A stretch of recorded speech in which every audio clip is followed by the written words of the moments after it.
If you're someone in the United States looking for a Forex broker, it's been hard to find recently. There's been a lot of changes in the industry, so I wanted to take a moment to tell you guys about Oanda. Oanda is a US regulated brokerage that allows US traders to trade currency pairs like the euro dollar, the pound dollar, the dollar yen, Kiwi yen, all sorts of different currency pairs. So if you're interested in checking out Oanda, we're going to be dropping a link in the chat right now as we speak. They, again, are a huge brokerage in the United States that allows you to trade without the worry of whether or not your account is going to get shut down tomorrow from an offshore, unregulated, sketchy brokerage. They have been around for a long time, and I've used them myself for a number of years. So if you're looking to trade FX and you're in the US, this is the brokerage to check out in my personal opinion. So take a look at it. We'll drop the link in the chat, like I mentioned, should also be in the description of this live stream. Do your due diligence and see if it's right for you. Now back to the show. If you're someone in the United States looking for a Forex broker, it's been hard to find recently. There's been a lot of changes in the industry. Good morning, everybody. Welcome back to another live stream. Wow, do we have a lot of stuff to talk about. How are we doing in the chat? How are you guys doing? Let me know, comment. Has it been a tough week for you? Has it been an okay week for you? Has it been a great week for you? Man, this sort of volatility, every time it happens, I sort of like have a moment of like, I'm hoping people are doing okay, because you know what? Every time you get these types of moves in precious metals, every time, a lot of people lose a lot of money. In this live stream, what I'll be doing is I'll talk a little bit about why gold is doing these types of moves. We'll talk about the dollar, the VIX, the stock market. We'll talk about all of this. But real quick, we doing okay? I mean, this is the sort of volatility that really can cause people a lot of pain. So I just want to say, as we get started, please be careful out there. When you get these types of moves, you are seeing incredibly rare volatility. The GVZ is the gold volatility index. It's just monstrous right now. Volatility on gold is at 46. 46. Think if the VIX was at 46. Volatility is really high. And yeah, it's not fun. Got margin called. Sorry to hear that. Yeah, it's a crazy time to be trading gold. So I just want to say, if you are struggling, you are not crazy. This market is crazy. Now, that doesn't excuse, I'll be very real with you. What I'm saying here doesn't excuse if you're blowing accounts.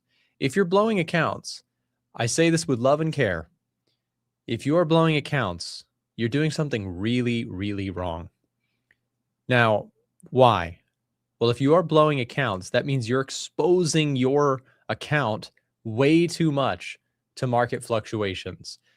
And if you are doing that, this is the Grim Reaper showing up.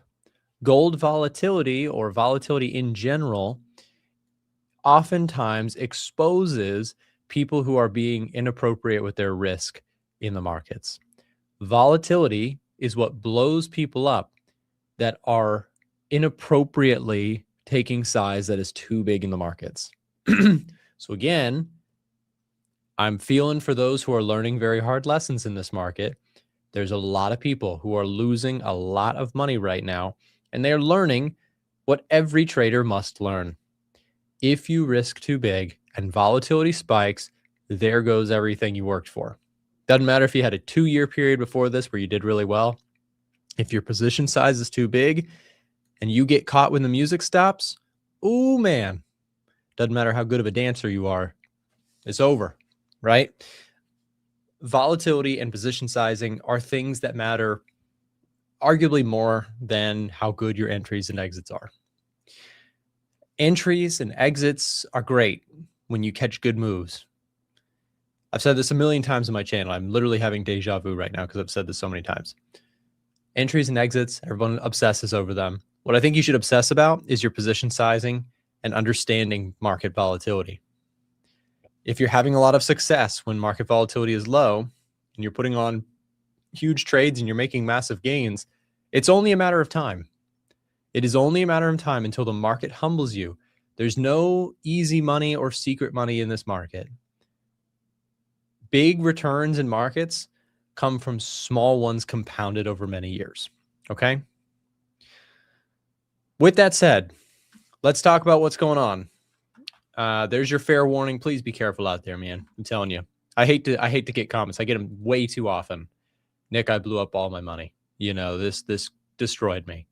Look, like, I hate to say this, but you're not special. Unfortunately, that's what happens to a lot of people. They blow up everything in the markets before they accept some of the realities of the markets. Pause and just take a reflective moment. If you're in your first 2 years of trading right now and you're listening to me and you're like, well, I haven't really blown up my money.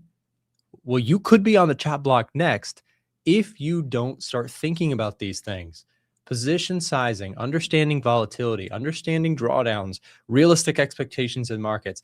I'm not saying this stuff because it sells my course really well. I don't even sell a course. I'm telling you this stuff because I genuinely love financial markets. I love learning about it. And I hate getting comments and emails of people saying, I blew up all my inheritance money, or I blew up, my family's money, or it's the worst stuff in the world. Don't let it be you. Size down your dang trades. Seriously. Anyways, let's talk about this news. So the Trump administration, and this has been confirmed by Trump himself, saying that Warsh is going to be the Fed chair. Market is reacting to this in perhaps in kind of an interesting way. The dollar index actually moving higher. So we had Kevin Hassett, we had Rick Reeder, people who were expected to potentially take the Fed chair role, who I suppose, at least in the eyes of the market, I don't know these people's policies that intimately well. Kevin Warsh seems to be the slightly more hawkish. Now, he's not hawkish. Let me take that back.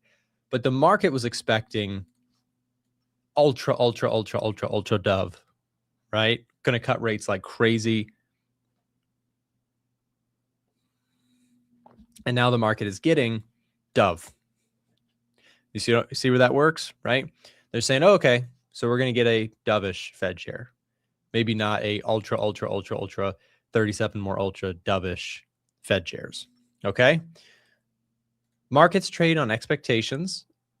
They trade on, so the market expected a very, very dovish selection.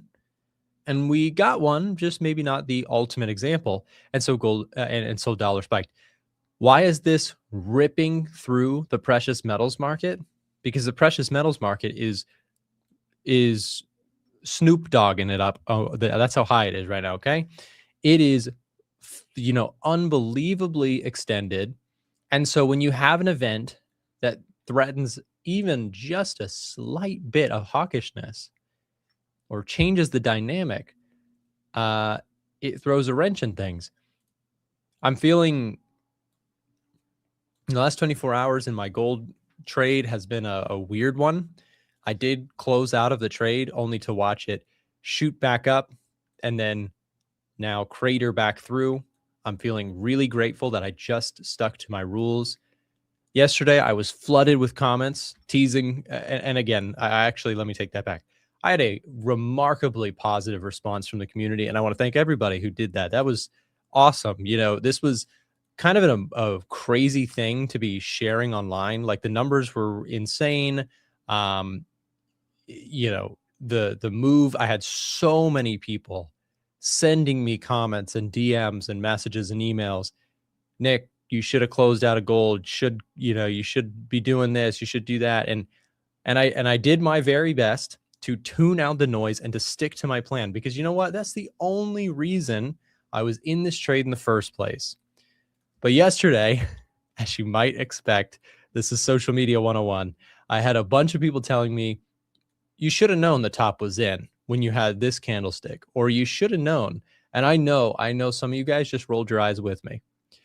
But oh my gosh, yesterday, I got like several people DMing me and commenting like, Nick, when you see that candle and you're making a video about how extended it is, you should have known it's time to take your profits there.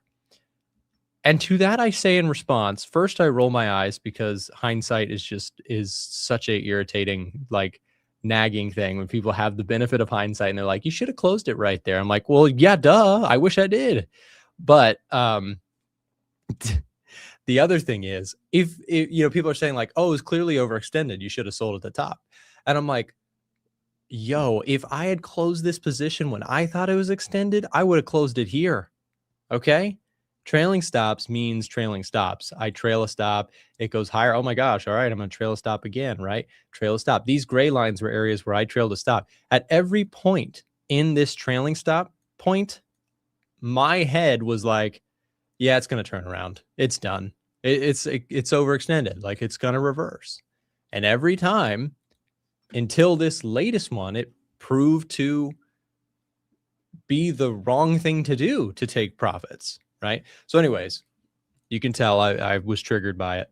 Not actually, because I'd get that every time I ever have a trade and someone tells me you should have closed at the top. It's so obvious. And it's like, all right, well, I'll pull up your YouTube channel. We'll see how perfect you do it. You know, it's like a little bit, you know, I think it's rage bait, to be honest. I think people do it on purpose. I don't know. Anyways, we've got PPI coming out in just a few minutes. This also could cause some serious volatility in the precious metal space.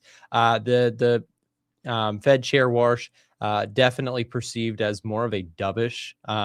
More of a, I'm not going to say hawkish, but less dovish than previously expected, causing a overnight surge in gold or to the downside in gold. Why? Why is silver down 14% in a day? It's because implied volatility on these things are massive. There's so much, you know, call volume, put volume. There's so much volatility and volume trading. The SLV was the highest traded volume ETF, I think, in the last several days. It doesn't usually happen. Usually that's going to be your SPY, right? You're going to have the S&P500 be the biggest one, which it naturally is. In the last few days has been silver because there's been so much pandemonium buying and freak out buying. And so, you know, I've held on to this one as tight as I could, but it was time to let it go when we broke through that structure. And I'm feeling really grateful that I stopped out when I did, because I would have given back a whole nother chunk of those gains. And if I had not moved my stop loss to this point, I would have gotten stopped out overnight here, right? So did I play it perfectly? No, but I did the very best I could with it. And I'm pretty proud of how that trade turned out. And I won't do anything different the next time. That is it. That was what I'm looking for in my trading. Anyways, we've got 1 minute to go here before we get producer price index numbers. I'm very curious to see how this impacts markets. It has potential. Last time we had a hot PPI. Let's see if we get another one. If it goes cool, actually, I'll say this. Gold is getting a +4 reading. You get a really cool PPI print, I could actually get a bullish reading back on gold.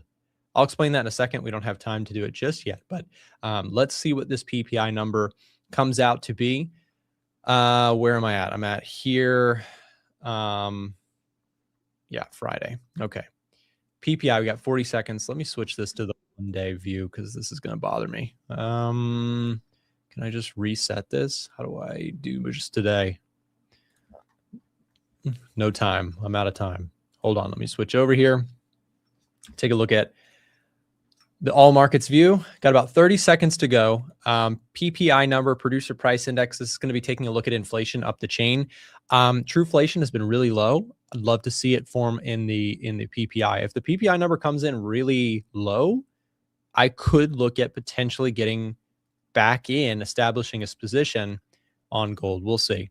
I'm a swing trader, so I'm not going to have to make any instantaneous decisions here. PPI is coming out here in just a moment. Let's see what we get. Dollar index initially moving just timidly higher here. S&P 500 taking on a little bit of water. Gold coming in. Really not big moves here, though. I'm going to guess that that's likely a on-target PPI number. PPI month over month was hot. Core PPI was hot. GDP. Oh, that's CAD. Okay, so, and I don't know why Forex Factory doesn't do this. They don't report the year-over-year number. Okay, it was actually higher than expected, though. So hold on. Let me check this out. So if I go economic calendar,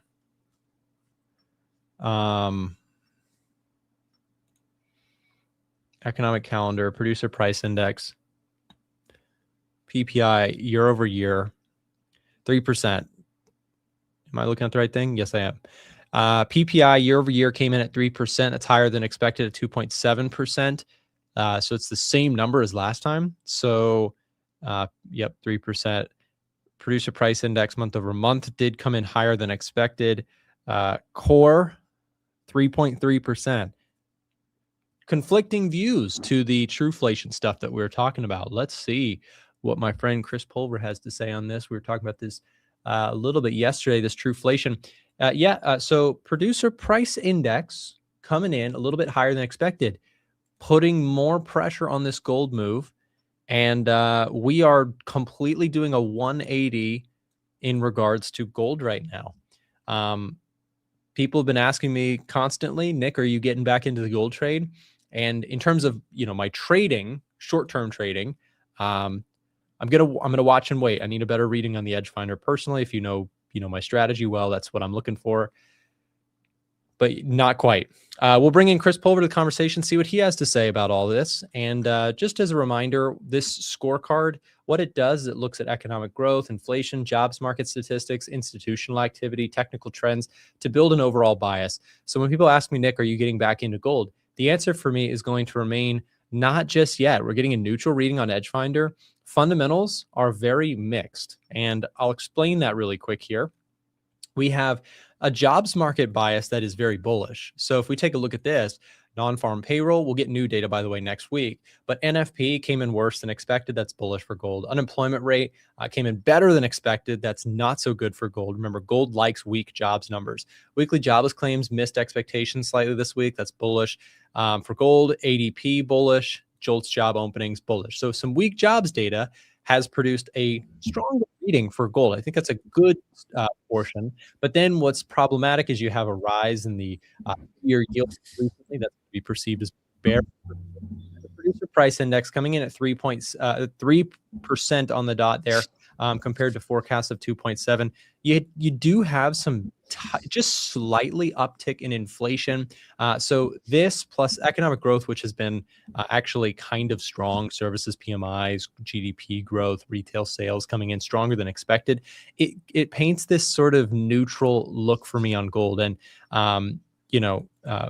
when we talk to Chris here, he's just pulled up. Hey, Chris, how are you? Morning. Hey, good morning. So if we're talking to someone like Chris, Chris and I have different styles of trading, although we have similar ways of looking at the markets. Our execution might be a little bit different. So for me personally, I need a strong reading on that economic data to factor in a short-term trade with a tight stop loss. But Chris, you do things a little bit differently. How are you looking at this gold move? We talked about it yesterday. We were praying for that pullback. It's enough to start seeing something, or are you looking for more? I think we're gonna have more. I think we should have more. Based on the technicals, if you can keep the chart if you want. Perfect. You don't have any moving averages up there, but the 200-day moving average. Let me get the number. 200-day moving average is 3,800 or so. Yeah, let's go XAU. We're talking 38.85. Okay. Look, I'm just saying that's the value right now. I mean, obviously, what this can be doing is this is like a big old shakeout. Mm-hmm. If we break the highs, it's noise. If we have a lower high to lower low, this is going to start making its way back down. 4,000-ish would be a great spot. So I'm just leveling in. I got a chunk in yesterday that's going to be slightly upside down, but that's fine. I'm really just kind of building my way back up to about. I'm wanting to get to like a 10% allocation to gold, and right now I'm like 1.5. I want to get to like 5, and I'm going to try to get to 10. Anyway, it's got to start somewhere. I don't know if I said this yesterday on the live session, but I mentioned it in some of my other sessions. I said that the gold and silver trade was kind of the granny indicator yesterday because my fiance's grandmother asked about silver. It would have been Wednesday night. Asked about like, is silver a good investment? And I was like, this has to be the top. Right. And what happened yesterday is just timing. A crazy like 12% correction. Also, Chris, I think you use EMAs, right? EMAs, yeah. So it's a little bit tighter for price, a little bit less lag. So yesterday I featured a little bit of our conversation in my daily analysis video. Okay. And you mentioned that, gold at one point had reached the most extreme distance from the 200-day moving average Yes. that you could possibly remember. You Yep. mentioned 30%, but you're using EMAs, which is here. I just wanted to show you how insanely overstretched, insane we were yesterday from the 200-day simple moving average Yep. at the extreme intraday high of gold. Ready for this? We were 48% away from the 200-day moving average. Now, I guess if you're going the other way, that's about a 32.5%. Yep. That's insane. That's the way I measure is like the way down. It's like, Right. It's a 32% correction back to that simple moving average. Yeah. So just a wild, wild move here in the last few months on gold, and people have instantly kind of flooded my comments with, because I mentioned, I commented to you as well. I'm out of the gold trade for now, resetting and looking for another setup. But this chart looks so extended that from the sidelines, it's like, all right, I think we may have just had kind of this melt up. And you said it yesterday, the V-shaped move up can also, or the V shape at the top could take place. And you could very well have gold pull back all the way to that level you just said, like the 4,000 level. That could happen, and we could still be in a secular overall longer term upward trend in precious metals. Yeah, I mean, if you remember the October 10th, November 20th, I mean, we talked about October 10th, like coming into that 50-day moving average with the S&P. We had gone, 150, 200 bars away from that. It's one of the longest stretches, blah, blah, blah. And what did it do? It darn near hit it in one day. So I'm not saying that that's going to happen with a 200-day, but it's like price is clearly reverting or trying to. It's like, I just think it's looking at this noise at the top. It's an effort. It's an effort for the market to be like, okay, we acknowledge we're 30+% overstretched. We acknowledge the blow off top of the capitulation move. And so whether it's heavy profit taking, whether it's just noise and overstretched, whether it's some other catalyst the market latches onto why gold's going to fall, I have no idea. I do expect, though, that type of volatility in gold and silver could have some ripples in the equities market, at least to shake things up a little bit, because everyone's been loving the the gains on gold and silver. I mean, I don't know.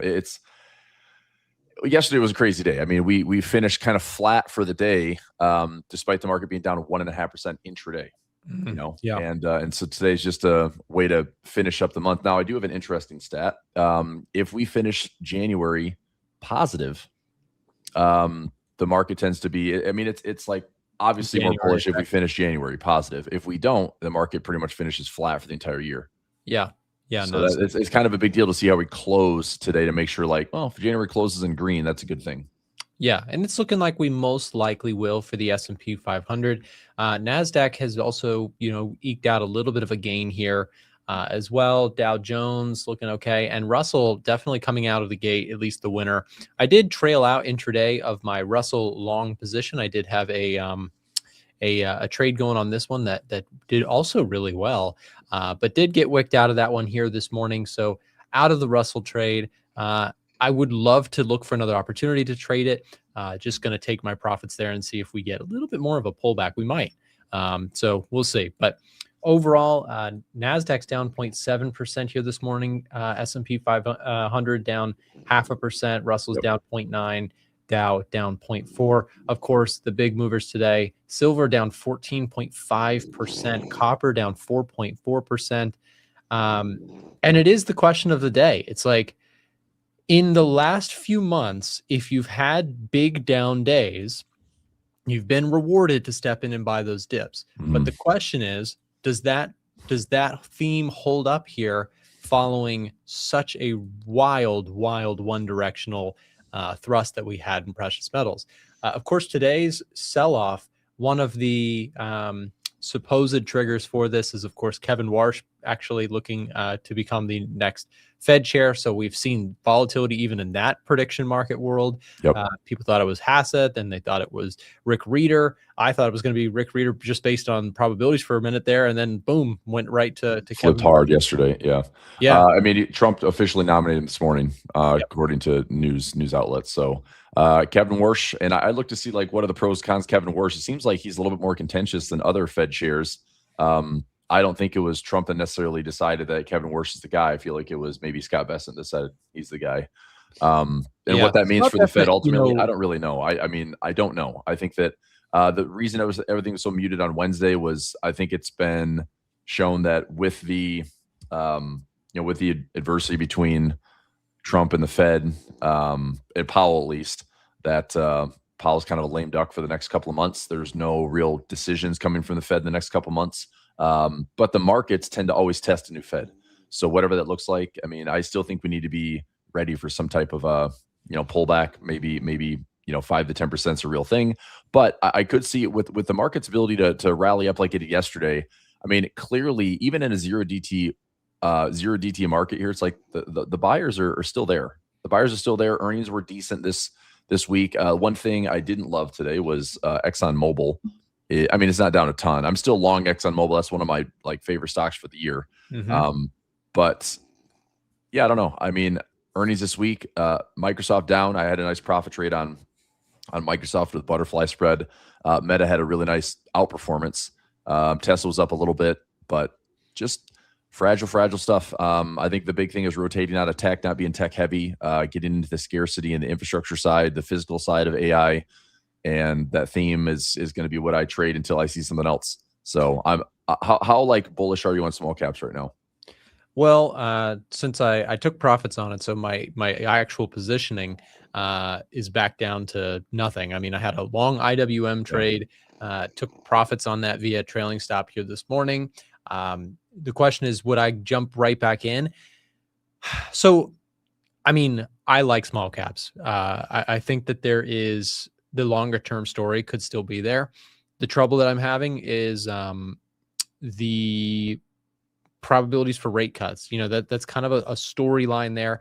I mean, I still like them better than, for example, I still think like small caps is a better pick than tech stocks for the rest of this year. Sure. I would go that way, but my overall thought on markets is a little expensive out here. And if I just take a look at, if I look at Russell, where I would kind of draw the errors for me, or the problems with me, it would be, all right, inflation showing some stickiness. I know we did look at the true-flation, but PPI came in this morning, 3%, little sticky inflation. That could put some pressure on yields to the upside, which is being perceived as slightly more bearish for the Russell. So we went from, you can see Edgefinder score over here was looking really positive when I took the trade. And then since then, it's kind of gone into neutral territory. So I'm just going to kind of wait and see what happens. I was really looking to see if we could get some cooler inflation data today. I'd like to see jobs market data strengthen a little bit. I know that, in some ways, the weakening jobs market is helpful to rate cuts, but I would rather have slow rate cuts with a decent hiring environment and just modest inflation and growth, which I think would be an okay spot to be in the Russell, especially when you look at some of the fiscal policy stuff. It does seem like it could favor small cap domestic businesses in America. So I do still like the story, just going to wait for a better setup on the trade side. Bigger picture, I think Russell could be okay. Yeah, that's fair. Let me just try to get some pullback measurements here. So, I mean, I like the structure of Russell. I think buying dips. I mean, again, you can start anywhere here with dynamic support. I'd love a retest of this like 144 to 200-day moving average. We went back to this last year. I did measure this thing from the COVID low. I mean, go into symmetry, low to high, low to high. I can see Russell up to $300. So I do like buying the dips. All I've been doing thus far is I have shares around 180. I sold those around the all-time highs. Now I'm just sitting on a bunch of puts down here at 170. Yep. So it's an income trade right now. If I want to add more shares, it's going to be on dip. I've got cup and handle measurement at 281. I've got the projected symmetry at $300. I mean, they have to see the benefits of rate cuts and probably just AI working its way into the business for productivity gains. Yeah, I think that and maybe a little bit more modest valuations than than your tech stuff.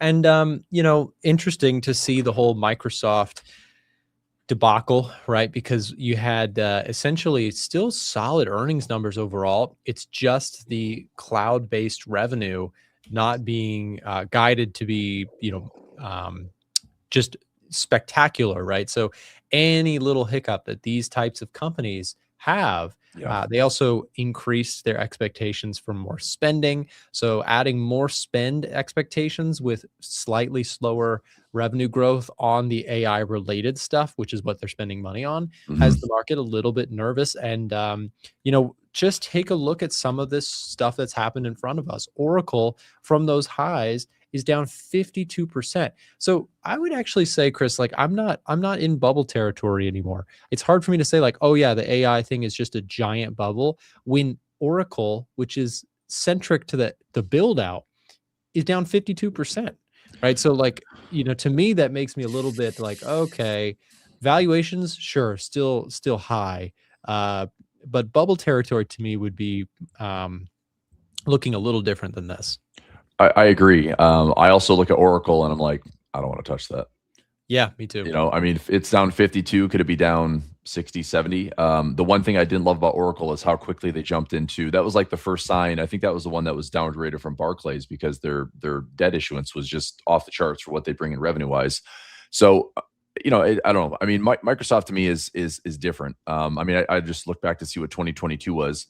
Microsoft was only down, Meta was down 75% during 2022's pullback. Microsoft down 37. Yeah. So what I'm doing on Microsoft is here are these recent highs. I had a nice butterfly spread that trapped it in about 425. So that was a good spot yesterday. But here, if we come back to the Liberation Day lows, that's a 38% correction. Even if this is let's say this is a head and shoulders here, Nick. Let's say we go test this level. This is a big topping pattern. Well, we still play here for a while. And so if there's room to come down, like I want to get a trade in that's going to be forgiving down here. If I'm going to own some shares, let's own it at like, 37% off. If we get back to highs, you're getting like 50+% to the upside. And this could also be just a trend. It doesn't have to be a topping pattern. We could find support, work its way back to highs again. And Microsoft is, in the AI space. It's big tech. They buy companies every single day.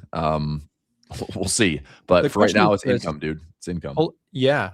Take a look at, while you're on that subject, IGV, right? So I know we talked about this. The options market there's not great options for IGV, but I have been keeping an eye on this one because software is just getting hit like it's a bear market here. It's kind of crazy, but just wondering your thoughts on this. I was looking at this and it's like, if it maybe drops down into like the 80 to 77.5 mark, I'm, a longer term investor when it comes to software stuff. I don't think that AI is going to completely wax everything software up and down the whole software infrastructure world. I think that there is a potential to look at these and say there's some wonderful companies in there that are going to get, kind of thrown out with the bathwater. That's my opinion. If we were to see, that would be down to that 77 to 80 mark. That's about a 35% correction in software names, and to me, that's where I start getting a little interested.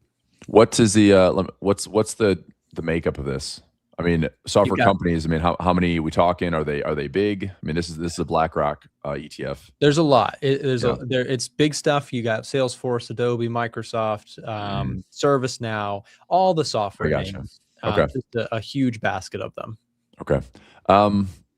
I'm going to rank this lower than my desire for anything physical scarcity wise. I'd rather go the physical energy side of AI versus the software side. I think software's had its day in the sun. I think software was easy money for a while. I think AI now is disruptive enough that, I mean, look, you don't sit here and hang on to it like, oh, I'm married to this position. What you're going to do is you'll get a chunk here. You'll stop out if you're wrong.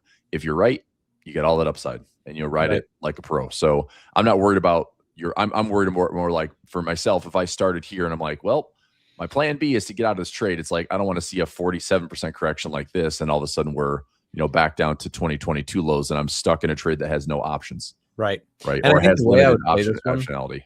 The way I'd play this one, Chris, would probably not be a trade. It would definitely be more of a dollar cost average type of thing. Okay. So I would probably start building something if we did get down into those levels. But what that would probably take to get us down into those lower levels would probably be the broader market having a a bit more of a sell off than where we're at. It's Sure. amazing that software. It's like you said, it's had maybe its day in the sun, and it's very easily being squashed by the semiconductors part of the tech trade, which is just unbelievably strong here.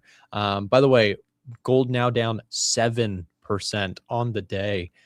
Silver down 16. My goodness, we're getting some fresh selling here. This has to bleed into. I mean, I think that gold and silver took a lot of the oxygen out of the S&P and the Nasdaq these last, let's say the last month, let alone the last couple of weeks. I just wonder, like, what does it mean when we have a potential like 10, 12, 15, 20% correction? Does that do anything to the S&P at all? Anything to the dollar? It's like those correlations. It's just high volatility will make your head spin, man. Yeah, and that's of course kind of coming through the follow through of PPI coming in a little higher than expected, up the supply chain. That's going to be your wholesale prices coming in a little bit sticky compared to expectations, triggering that in combination with the Kevin Warsh. This just goes to show you when you get really, really extended like this, it just takes a little bit of a flame to light the whole gas tank on fire, right? That's how dangerous it can get. By the way, just a quick shout out, Fire Samurai. Thank you very much for becoming a channel member. Appreciate you for supporting us here on the Daily Show. Hope you guys at home are grabbing your cup of coffee and joining us each day. We're here Monday through Friday, just talking markets and doing what we love here. So thanks for being here and thanks for the support. We'll see. We've got U.S. stock market open up in 40 minutes from now. Unbelievable to see silver make this kind of percentage move. These spot price moves are unprecedented. I just have to say, for a 24-hour period, for spot price of gold to move $660, unprecedented. And especially, intraday, you had that move and then went all the way back up and all the way down. I mean, these spot price distances are just completely unprecedented. Now, the percentage moves have happened before, and we can go back and forth on whether or not this is a buyable dip or not. But I would say that the volatility is something that people should be thinking about more. Chris, I don't know if we talked about this yesterday. GVZ, have you been looking at this at all? Not yet. No. Gold GVZ? Volatility Index. Oh, geez. Yeah. 46, right? That's think of that on S&P, right? 46 VIX. That's a 46 for gold. Crazy. Even in Tasty's IVX or their IV rank, which is their kind of proprietary. I mean, GLD is at 115. I mean, usually IV rank on the S&P is like 15. 115, and silver's been the same thing. So when I saw that yesterday, I was like, let me see if I can get a little ratio spread going on GLD. It was garbage. I was going to do like a 320 by 310. It's kind of like a naked put. It was offered me like $1. I'm like, I'm just going to dollar cost average in. Wow, interesting. I'm surprised. I mean, I could just do a naked put, but it's like I like ratio spread so I can kind of build out a buffer. Here's an example. If I do, let's go GLD. It is volatile. I mean, basically, it's expensive to buy, it's expensive to protect, and that's kind of where traders are stuck right now. So, which I think that's all the reason for more unwinding, where this kind of gets a little bit gnarlier to the downside, just because if it's like, well, I can't really buy puts because it's super expensive, and people aren't going to use more options to do like, I mean, butterfly spreads are cheap. You can do a butterfly, but it's like then you have to time it perfectly, and that's really challenging. So anyway, I think people are just going to like dump out. I think this is certainly going to shake up some loose hands. Keep in mind though, who's going to keep buying gold? Central banks. So I mean, all in all, it's like don't let this rattle you as far as like a bigger picture narrative. I mean, there's technicians making arguments that there's not enough upside targets as far as like the asymmetry is now to the downside. The risk is that, I mean, sure, in the near term it is, but I mean, if we pull right back to like I'm looking at GLD for shares, but if we pull back to 400 or 360, or we look at the spot price, I mean, this is just one leg. So if this is high, low, lower, high, lower, low, well, everyone's going to see this trend line and be like, buy it here. Now, maybe that goes up, but if it stays lower than this level, there's another big break coming, and we measure it. Like you take this whole swing, you take this whole measure move, and you're talking right back where I said, which is the 200-day moving average and previous highs. I just, at the end of this, like, as wild as this is, I'm hoping that traders can look at this chart and learn, like, wow, technical analysis really matters, because we can actually find some levels where this thing could project, settlement. Yeah, and to me, it was a weird feeling yesterday, Chris, because I watched as I got trailed out of this trade, right? I got nailed out of the stop loss and watched. I felt like an idiot about 30, 45 minutes later. Because it was wick, like all wick, and it was back up where it Yeah, started. I got whipped out of there. Fortunately, I looked at it. Thank goodness. I don't know how. I mean, well, I guess I did. It was during market hours, so there's plenty of liquidity in there. Yeah. I didn't get any slippage, which I was like, thank God. Right. Because that would have been really annoying. On the stop, you're saying? Yeah, because the move was so fast, right? The Yeah. move was, we were down. I mean, this was like a flash crash intraday. And so I got stopped out like right there, which was nice. And then felt like kind of dumb afterwards, but I made a video on Instagram. I was like, you know what? Hey, you can always kind of look in hindsight and beat yourself up about what you shoulda, coulda, woulda done. Now I'm feeling like, hey, you know what? I did the right thing. Obviously with hindsight now in our favor, it's like the gold kept going lower. And so I would have stopped out if I had not trailed my stop tighter. So I felt like I did the right thing with keeping my stop relatively tight, even though it didn't feel tight, even though we, had that huge move. I still just kept trailing with structure. But to your point about how critical technical analysis can be, it's like as soon as you sort of lost that level, that intraday pause and where we jump started up into the stratospheric levels, as soon as you lost that, it's like, we could waterfall here, Chris. I mean, going exactly, I mean, that might go down in time here. What you said yesterday, the warning about a V top could literally go down as, the kind of warning before the V top. It's just goes to show how quick these things can change on a dime. They can change margin requirements on futures. They can they have three or four times, I think. They have. Right? And so it's not stopping it yet, but something just smack it. It's not like a stock where a stock produces earnings. It's as you pointed out yesterday when you were talking about commodities, they're just commodities. People, they don't trade the same way as a stock share, and they can have V-shape moves. I'm not necessarily calling for that, and I know you aren't either, but it's just a fair warning to people who are looking at this. It doesn't have to do anything. It can do insane moves to the downside right after this. All right. I think my dog is officially disrupting this broadcast today. Sorry. No worries. Yeah, like 2026 will give us stuff to talk about. It could be gold, it could be silver. It has been so far. It still will be. I'm pretty sure, Nick, it's one of the most overstretched moves I've seen on gold. Going back to the longest bar count that I've seen in a long time, going back to one of the highest percentage moves I've seen in a long time. So would it surprise us that we have the fastest correction? Probably not.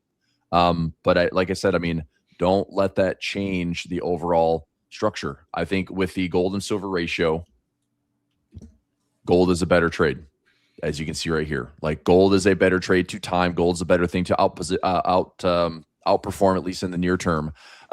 Look, at this point, like my mindset is kind of, I'm done with silver.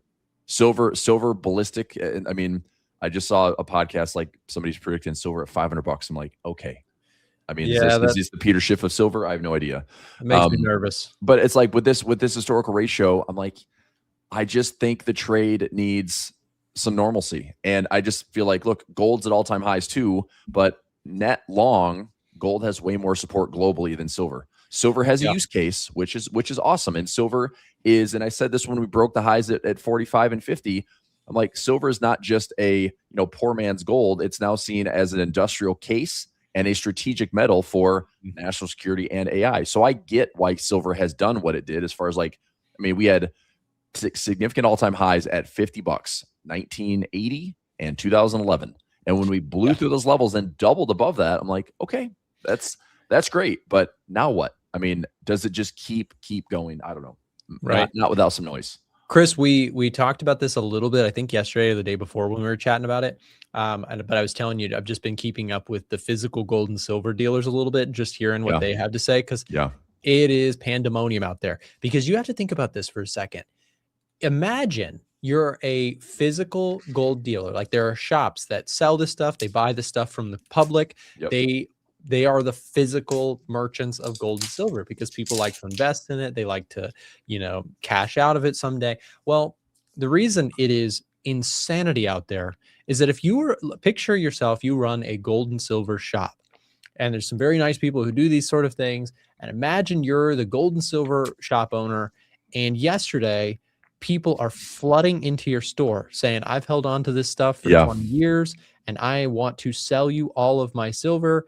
And you, as a logical business, they're not in the business of speculating what spot price does. They're in the business of providing people a place to sell their silver and also a place to buy silver or buy gold, etc.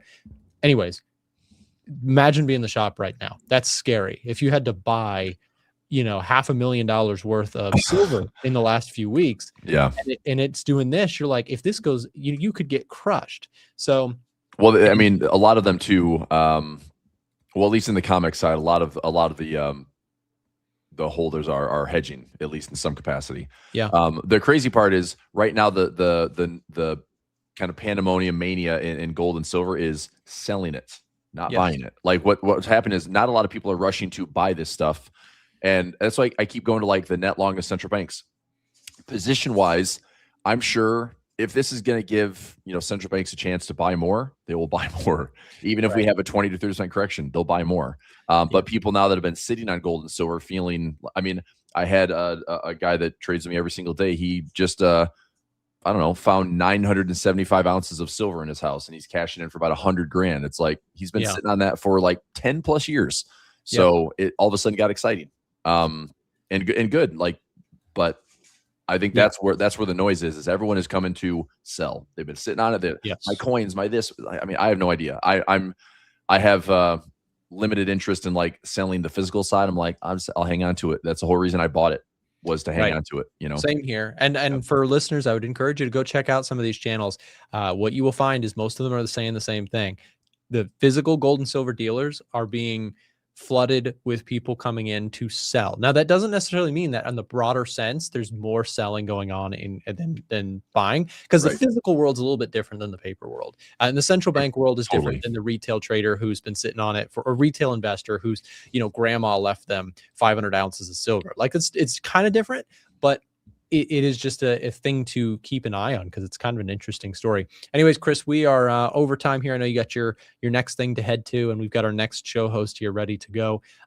So thank you for joining and sharing all the wisdom here on this crazy precious metals world stuff here with me the last few days. Of course, we'll keep it going, dude. Thanks. All right, man. See you. Have a good weekend. You too. Up next, guys, we are going to be having Marco take over the stream, sharing a little thoughts and insights on this wild market move that we've got going on right now. Real quick, if you guys don't have access to the Edgefinder, would like to try it out, we'll drop a link here in the live stream chat to where you can try it out for yourself. The tool is, of course, the main purpose of it is to help filter out macro fundamentals in a way that is understandable to the average trader.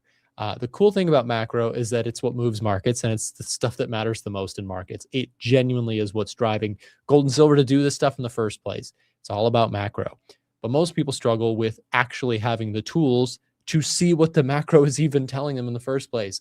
Here at A1 Trading, that's what we specialize in, and we'd love you to try out or check out the software for yourself. You can get set up with an Edgefinder trial using this link that's been dropped in the live stream chat. And part 2 to that is that if you apply for that right now, we changed it so that you also receive with that trial a free course from us on how to trade better with Edgefinder. We have people all around the world, thousands of people using Edgefinder to build better insights in their trading through macro fundamentals, made easy for the first time, in my opinion, to the masses in the retail trading space. Macro's everything, but it's no longer something that's only for the hedge fund guys who use it all the time. Now it can be made accessible to the normal traders like us. We can actually start implementing it into our trading. So if you want to make macro more approachable, get yourself an Edgefinder and try it out using the link that's just been dropped in the live stream chat. Up next, Marco from Marco's Trading Journey taking over the show. Stay tuned. Hey guys, I just wanted to jump in for a second and let you know a little bit about today's live stream sponsor, DNA Funded. DNA Funded has very generous profit sharing up to 90% and 3 different unique challenge types. For those looking to get funded, they also have speedy payouts, unlimited trading days on the first and second phase of their challenges, a very wide list of different things you can trade with over 800 different assets tradable, and maybe the most important component, a very experienced team behind the whole operation. So if you're interested in learning more about DNA Funded, click the link, check it out, see if it's right for you, and make sure to do your own due diligence to see if what they have to offer fits your trading style. For 20% off, you can use code A1T20. Again, that will be 20% off any of their challenges you'd like to check out. Thank you again to DNA Funded for sponsoring today's live stream. Now back to the show. Hello everyone, welcome to another live stream, basically my segment. So I hope everyone is well. Hello Josh, hello Trent Kid, hello Sluggy, and everyone else, Oatmain, Super Mario. So welcome to the stream. We have some breaking news. New Fed chairman has been announced. So let me try to catch that news. It is, where did I find that? Let's see. Trump, I'm nominating Kevin Warsh to be chairman of the Board of Governors of Federal Reserve System. So Kevin Warsh is the winner. We can go to the poly markets, Fed chair poly market. Let's see. Okay, and the winner is Kevin Warsh. He actually was the leader at one point and then passed by Rick Ryder, who I don't know who is Rick Ryder, but Kevin Warsh, what I know about him, he's essentially kind of an old Wall Street guy, if I got that right. So I'm expecting him to be close to Powell than, let's say, close to Governor Miran, who is just always a dove, always calling for 50 basis point cuts. So this maybe, Rick Ryder is a sick name. It is a sick name. So this new guy may be similar to Powell, because Powell was also kind of in the middle, a bit more neutral, and old, I would say, Wall Street guy. I mean, he definitely had a lot of knowledge on the markets, and he wasn't a straight-on dove. So this may give the markets a bit more confidence. Let's see what is happening. So I do have a trade on the Nikkei, by the way, but the Nikkei chart on Vantage is not working. So I just wanted to show you. So currently I'm in a little bit of profit, while on the Vantage chart, I'm still in a little bit of profit, but for some reason this thing is not moving. So I'm going to have to replace this with the IC markets chart. So I am in this position. It's running a little bit of profit. I'm planning on holding it. I'm planning on using a trailing stop loss. But what I wanted to see is the DXY. So the DXY, 1 hour chart right there. Let's see. Breaking news was, I think it was maybe 1, 2, 3 hours ago, something like that. Not a big reaction to the dollar. So the reaction is pretty minimal. What about the stock market? Possibly this blue candle. Not sure. The reaction is not that big. And what I'm thinking is he's just one guy. So the new governor of the Fed is just going to be one person. The Fed is still a committee of 12 members, okay? Still a committee of 12 members, and they still vote for every single decision. So even if you replace 1 or 2 of the members for super dovish members, you still have 10 members who should be, let's say, neutral, or they should use rational decision-making to become dovish or hawkish, okay? There's just one guy so far that's super pro-Trump and wants 50 basis point cuts. That is basically Governor Miran, I believe. I believe that's the name.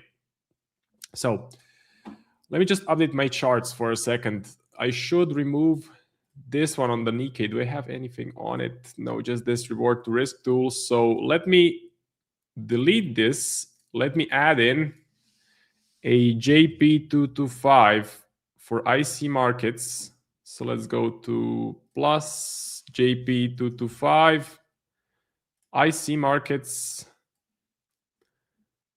Okay, let's jump on that. JP225, green flag, which means I'm in a position. Daily chart. I'm just not sure of the date when I took this position. I think it was on Tuesday. Let me check.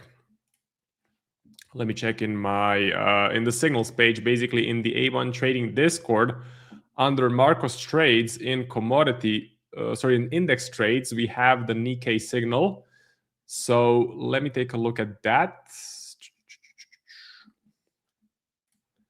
Sorry about this. I just want to update the chart because the one on Vantage is clearly not accurate enough.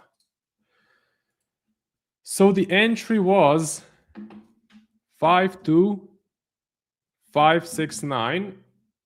Stop level 50881. And it was on the 26th. So it was, right here. Okay, let's do right here. I think that was kind of it. So we got that resolved. Now, back to the charts. This is what I wanted to show you. This is the only trade that I'm currently in.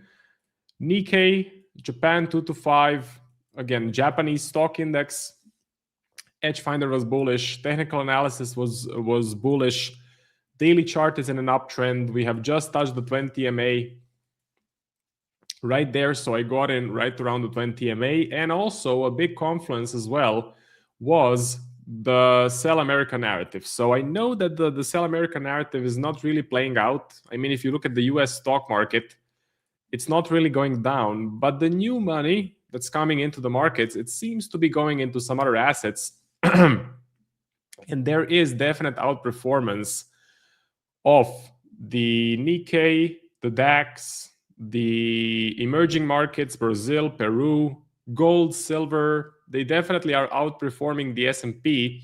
So there is a little bit of a Sell America narrative, but it's not huge. It's not like the end of the world doomsday. Yes, the dollar is losing value, but the dollar is still the reserve currency of the world. So it's still the most important currency, and everything is backed by the US dollar. So if you get some problems in the markets, if you really get a Sell America narrative, you should see this happen on the S&P. And until it happens, we don't have a Sell America narrative. I mean, the Sell America narrative is just talk, mostly talk from the big heads in Davos, from all the a-holes at that Davos meeting, European a-holes. Okay. Now, gold, silver, main story for today. Gold down -6%, silver -15%. Looks crazy. Is this the final pullback? Is this the correction? I think so. Yes. I'm not going to bet on it. I don't want to place a bet on it because the markets have gone erratic. But I do believe that this is the start of a bigger correction. I'm not looking for buy setups on silver or anything. On gold, though, I would look for buy setups. So we are approaching some better levels. We are approaching the 20 MA as well. And if we slow down a bit, if we don't just get a straight red candle through the lows or through the 20 MA, if we get a bit of a slowdown, I'll be pretty happy to try and take a buy position. So that is what I'm watching. That is what is on my watch list. That's my game plan for gold. So silver, I'm just leaving silver alone. But for gold, I'm looking for entries if we go down a bit lower in a bit more of a controlled manner. Now, what I would love to get is an Edgefinder confirmation, of course. Right now, gold is neutral. And what about silver? Silver neutral as well. So I would prefer if we can get a bullish reading right here. So if we jump onto gold and get a bullish reading, that would be a pretty good confluence for me to buy. And that is what I'm looking for. So that is on my radar as far as gold goes. Now, a quick mention of the sponsor of today's video. So if you're looking to get funded, expand your trading capital, DNA Funded is a great option. So this is my new account. I lost the funded account that I had. So now it's phase 1 again. But this is a 25K account. As you can see, phase 1. And of course, I used the code A1Live for 25% off DNA Funded. So this account is not given to me by DNA. I bought this account personally because I want to do this challenge. Of course, I'm doing the challenge with ChatGPT Trade Signals, but I want to show you guys my experience, my journey through it. And I want to tell you about the code that we have, which is A1Live, 25% off, DNA Funded, one of the best prop firms in the game. And with our discount code, you get, I would say, the best price. So if you're looking at all of the big guys that actually do pay out, because most prop firms don't pay you out, if you're looking at the guys that pay you out, DNA gives you the best price, and they're using Trade Locker as an execution software, which in my opinion is the best software in the game as well. So I love using it. It has a built-in risk management calculator. So you no longer need to waste 5 to 10 minutes for taking every single position by using this, okay? See, this is what I have to use for my MetaTrader, but not for my Trade Locker. For Trade Locker, this is all built in, which does save a lot of time. That's about it. If you want to get funded, expand your trading capital, A1Live, 25% off. I highly recommend them. They are a sponsor of this channel, and Nick is, of course, closely working with the company as well. Time for more of my watch list, if I'm being honest. So I didn't go through the full watch list. JP225 is the only trade I have. Aussie dollar. Aussie dollar, I want to get in. I want to buy it. Let me see, has the reading been lost? So it looks like we have a very bullish reading, which is great. Love to see it. I would like to get a pullback to the 20 MA. So I'm watching the 20 MA as a support level. I'm not going to buy at this point. Let me see as far as support and resistance goes. We do have some pretty important resistance at 0.71450. We had some resistance, which is now support at 0.69385. Yeah, if we can pull back maybe to this level of support, let's see. So this is support. If we can pull back to that level and the 20 MA catches up, so the 20 MA starts doing this, I think that's going to be a pretty nice opportunity to get in on a buy setup, and that is on my radar. So that's what I'm watching for the Aussie dollar. Do I have an alert set? I don't for some reason. So let's put on an alert right there. Pound Aussie. I want to sell it, although I'm not sure I will get an entry. I would like to get an entry around the 20 MA. Has the reading changed? Let's take a look at that. Pound Aussie, still a bearish reading, so that's nice. Of course, every single trade that I take, I prefer to have the Edgefinder in my favor. So I prefer to have a bullish or bearish reading. Pound Aussie, if we pull back to the 20 MA, let's say 20 MA catches up, we pull back to it, sell limit, or market sell, and I'll be in this position. And finally, gold, which I showed you. So gold, I told you the plan. So a bit more of a pullback. I don't want a straight meltdown lower. I want a bit of a slower pullback around the 20 MA, and then it is game on to get in on a buy setup. I still love gold. I still think fundamentally gold is going to go up in 2026.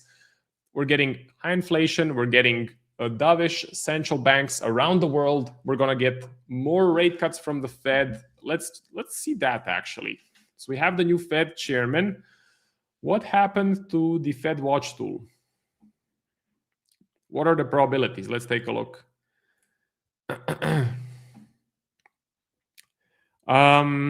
So we have 33% chance that there will be 2 rate cuts of 25 basis points by the end of 2026. Okay, that's what we can see right here. So 2 rate cuts, 25 basis points. That's of course bullish for gold. Trump's big beautiful bill, massive printing, massive spending. I still love the story. Sell America narrative. You know, if the sell America narrative continues going, then people are gonna go into gold. If Trump does more stupid things, gold will continue going higher because uncertainty around Trump makes gold go up because it creates a risk-off environment. So that's the watch list. By the way, if you want to get all of my positions, all of my trade signals and full breakdowns, you can join the A1 Trading Discord. Link is in the description of this live stream, and make sure you use the code Marco. I think we have a 40% discount running this month. So code Marco works for the A1 Discord, works for the Edgefinder as well. Make sure you join, and I will see you in the Discord. Now, time for the comments. So let's see what you guys have to say. He still has to get voted in though, and he might not. Okay, that's an interesting thing that I missed. So looks like my research was a bit too sloppy. Looks like he still needs to get voted in, but I'm sure Trump will take care of that, of the voting. The chairman has 1 vote and will need to convince the other 11 members to vote alongside him. Yes, so it's a committee. It's only 1 person. 1 person does not change the full outcome of a Fed interest rate decision. Let's get a Fed chairman who makes the markets exciting. That's a good point. I mean, Powell, I can see that Powell is a very knowledgeable guy. He's a very competent chairman, but he's kind of boring. You know, Trump is super active. I mean, Trump makes stupid decisions, but for us traders, Trump creates volatility. So for traders, Trump is actually good. Powell, I don't know, not so great, because Powell is always like, we might do this, we might do that, we might do this, we might do that, and then he doesn't do anything. Trump is like, we will do 50 things in 3 days, and then he moves the markets like crazy, and then he doesn't do anything, but you get my point. So Trump is much more interesting for us traders. To protect the dollar hedging, you have to go long the other assets, but I will not do it at the moment because Aussie is at all-time high and DXY is at the lows. USD CAD is not similar to Powell. It won't make sense for Trump to put someone similar to Powell. I would say that the new guy is similar to Powell in the sense that he's pretty knowledgeable, he's a good economist, and he knows what he's doing.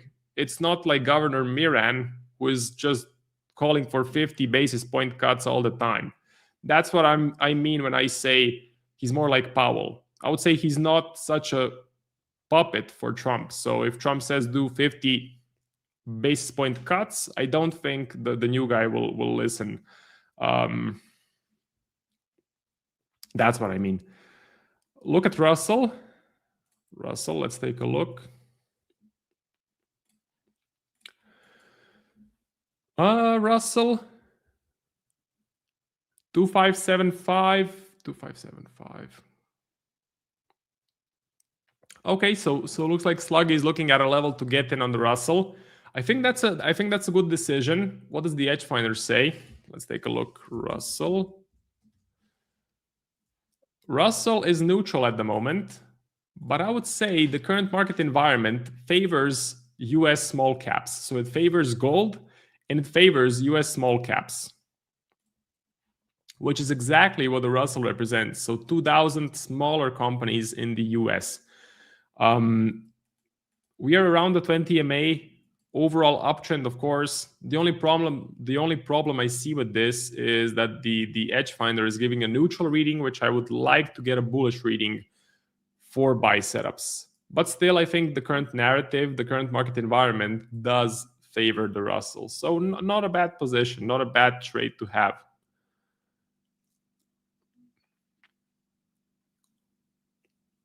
Euro dollar, Visa, oil, Euro yen, Peru. Yeah, Peru is going up, apparently going up in 2025, as well as Brazil. So emerging markets seem to be doing well. And that kind of fits the narrative of Sell America. So money not going into the States so much, but maybe going into some other alternative assets, especially gold and silver. I'm already taking a stab at gold. I think it's too volatile for me. Marco, you should use Google Gemini this time. That's an interesting proposition, but I'm going to stick to the ChatGPT just for the challenge to stay consistent, because I started with ChatGPT. I've been trading with it for 8 months. It's up 30%. So it made 30% in 8 months, and that's not a reason to switch to Google Gemini. But of course, it's just all a challenge. For my YouTube series, it's not really something that I'm putting a lot of money into. It's just a challenge. Let me see what I want to look at gold. So as far as gold goes, I think it's super volatile, and I don't want to touch it at the moment. I kind of want to see what this daily candle does. I want to wait for the weekend. I want to see how Monday opens, what happens on Monday, what happens on Tuesday, what happens after the weekend once all of the investors, big players have sort of digested the information, saw the big pullback, and then made the decision, okay, we're going to pound the sell side on Monday, or we're going to start getting in on some more bids here. I think that should give us more clarity, and it's going to be a bit of a safer entry.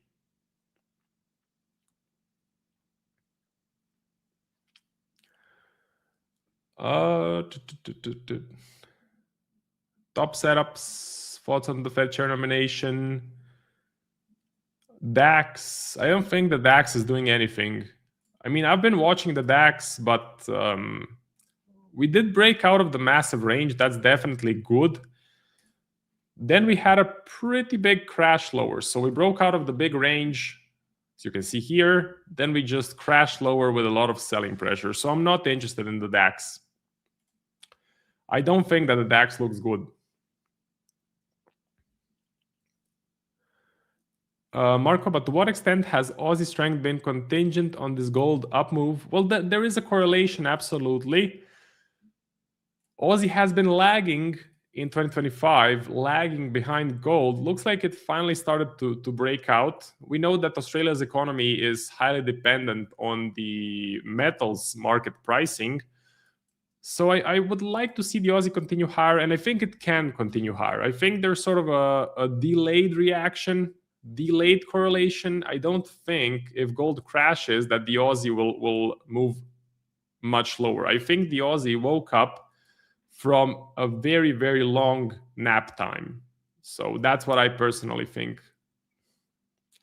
If you look at, for example, 2025, for the Aussie dollar, we have mostly been flat. Mostly been flat, mostly been corrective. USD JPY, that's a good one. Forgot about that one. Let's take a look. USD JPY. UJ starting to recover. So UJ starting to move up. I know there's some people catching the bottom here, buying on the bottom. I think Iwend put out a signal in the A1 Discord about buying this bottom, which is an interesting trade.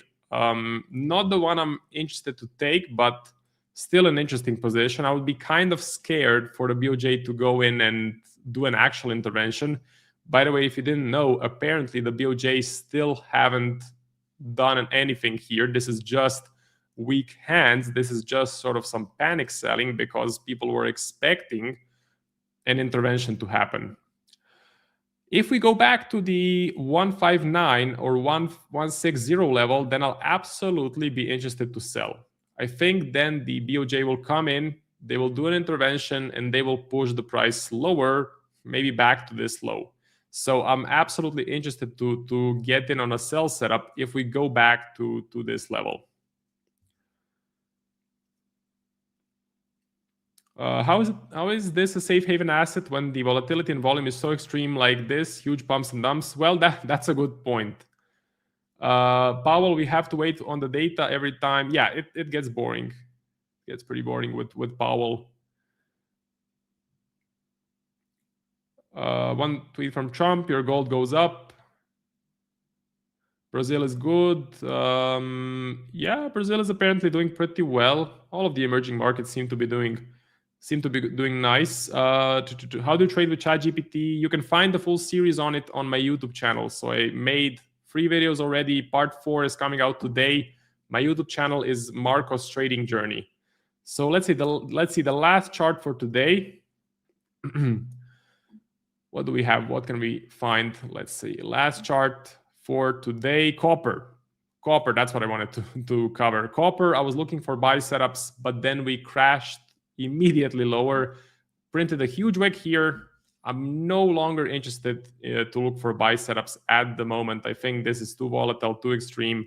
I need some cleaner price action, and I would need to see this uptrend continue a bit higher for me to look for actual buy setups.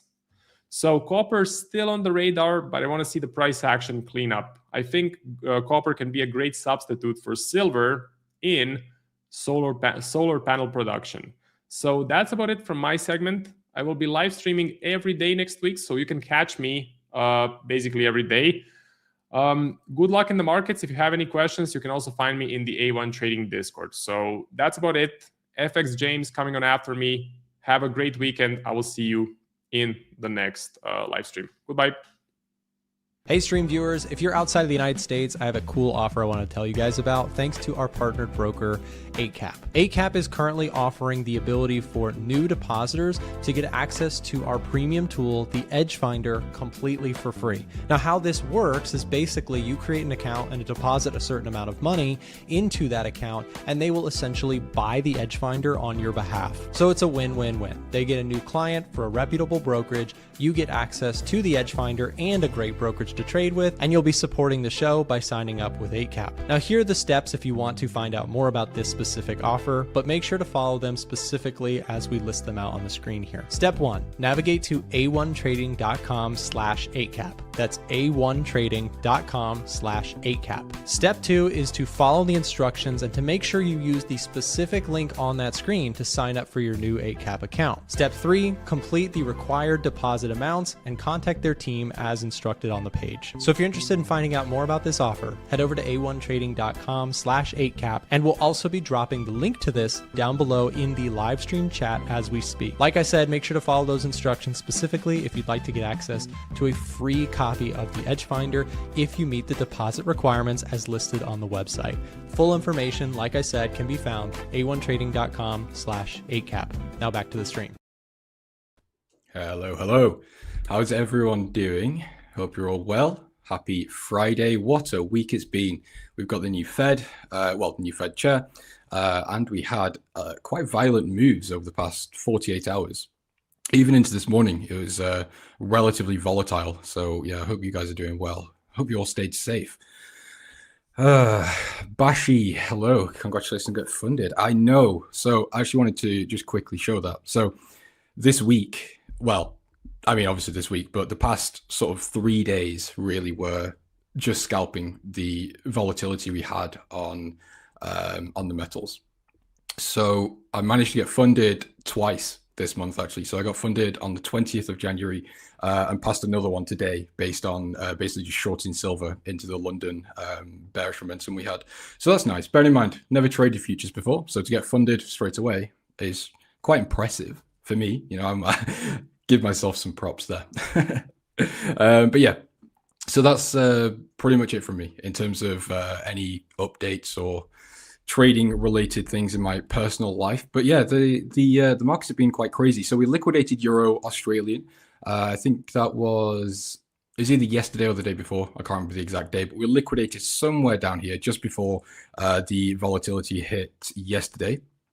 In terms of positions, New Zealand dollar Swiss is still running quite nicely. Pound Australian actually scaled into this one, also running quite nicely. Used the upside on the downside on the Australian dollar to add into the position because I didn't see it as a sustainable move.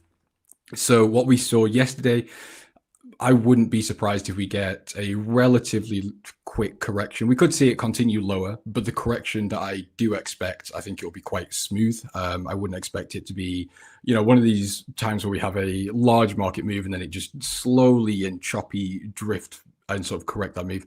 I don't expect that. I think it's going to be relatively quick and clean. Just to actually expand on that, the reason I was happy to, the reason, does that make sense? I'm not sure how to connect those 2 points. Anyway, the Australian dollar is driven heavily by commodity prices. So when gold, silver, copper were weakening yesterday, it obviously affected the Australian dollar in turn. So I also went in for an Aussie Swiss long, and we are also short on the Euro Swiss. But yeah, that's it really. So Aussie Swiss is pretty much break even. Pound Australian's doing really well, and New Zealand dollar Swiss is also doing quite nicely. But yeah, that's it in terms of open positions. The New Zealand yen is doing okay. I'm a little bit annoyed I didn't manage to get into this one because I've missed it twice. So where's the fib? Hold on, let me get my bar back here. So I was looking right here on this 50% retracement, the 61.8 retracement back into previous structure. I was contemplating it, but I was just too hesitant and missed the trade. So then I was looking at this one here, from the new low to the high, which at the time was around there. Now, as again, we saw a lot of volatility, I was tempted, but it was one of those moments, is this going to be a larger crash or a larger move to the downside? I'm going to enter and it's just going to go straight to stop loss. I'm not really willing to take that risk. So I avoided it and missed the trade again. So 2-0 to New Zealand yen. I have a short-term trading strategy. Yes. So someone asked me about that this morning, actually. So the VWAP strategy, I've made some videos on the VWAP strategy. So I passed the first 50K account using that strategy. But to be completely transparent, the second account was pretty much just trading momentum. So what I did to pass those accounts really was just trading gold and silver. So if we go down onto gold on the 1 minute, over sort of, hold on, let me find it. Yeah, sort of here. It was a case of going down to the 1 minute, waiting for these pullbacks to these moving averages. Again, it was violent, especially on higher timeframes. So I was confident to just add in, just milk as much of this move as possible. And I continued that again this morning and passed the account. So yeah, that was really all it was. I can't give you any tips or tricks or any source on that because it was purely just following where the market clearly wanted to go and where the momentum was heading. Thoughts on oil? Interesting. I don't really have anything on oil, actually. However, it seems to be doing quite well. Let's see, Edgefinder. No bullish or bearish reading for oil at the moment. So immediately that tells me that personally, there's no trade here for me. However, the technical is looking quite nice.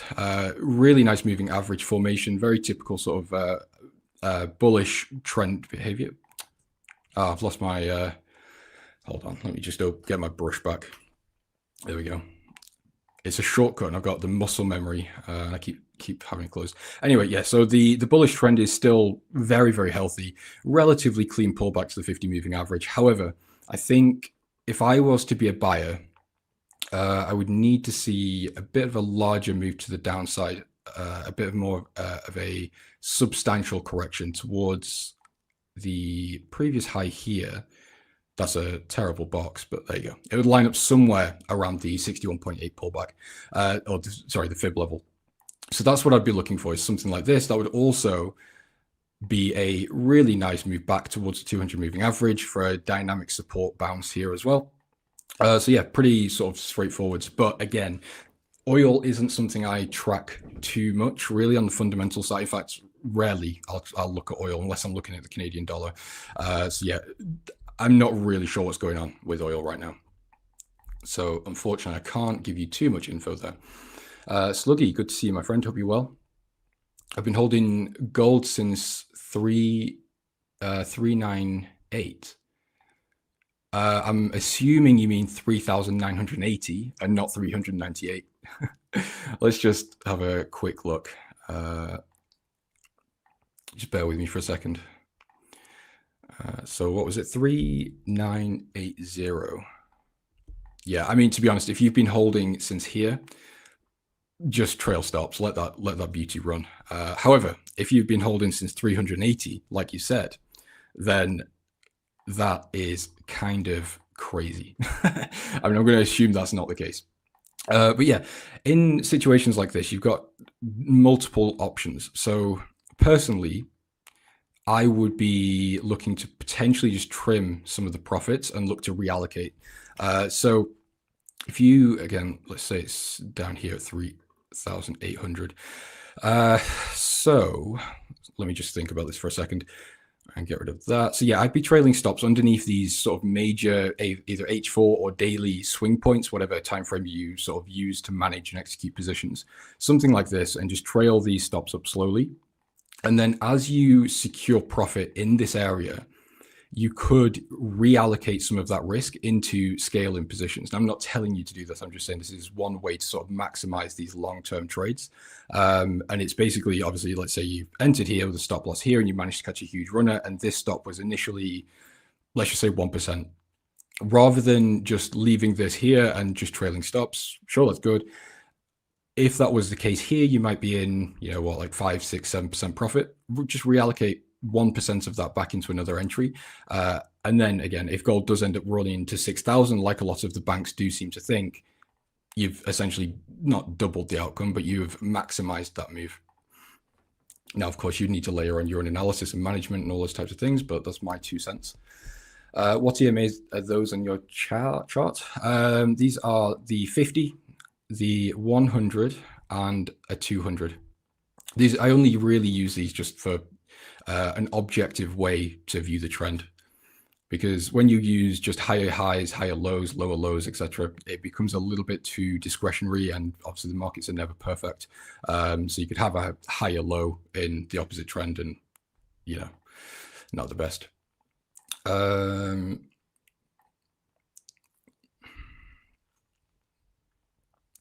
German 40, he's talking about ETF. Who's talking about the ETF?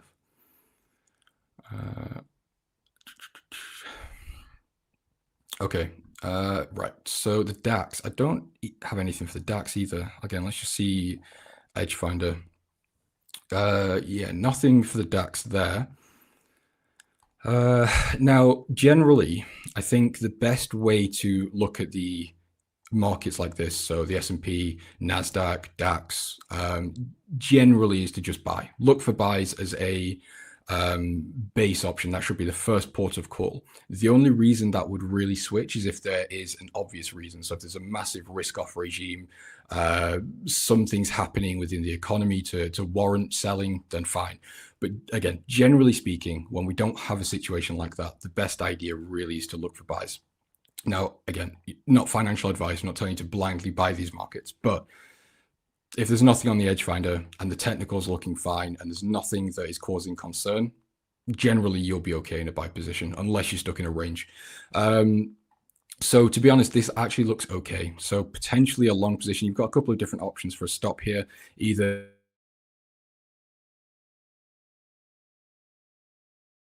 and then essentially just have a trailing stop. And that's another beauty of these markets, really, is because we quite frequently create these new all-time highs. You can really just have no take profit, trail stop, and just let it run. So yeah, I think something like this actually makes sense. We've had a really nice break here. We've had this retest, also still in a bullish trend. Nice wicks to the downside.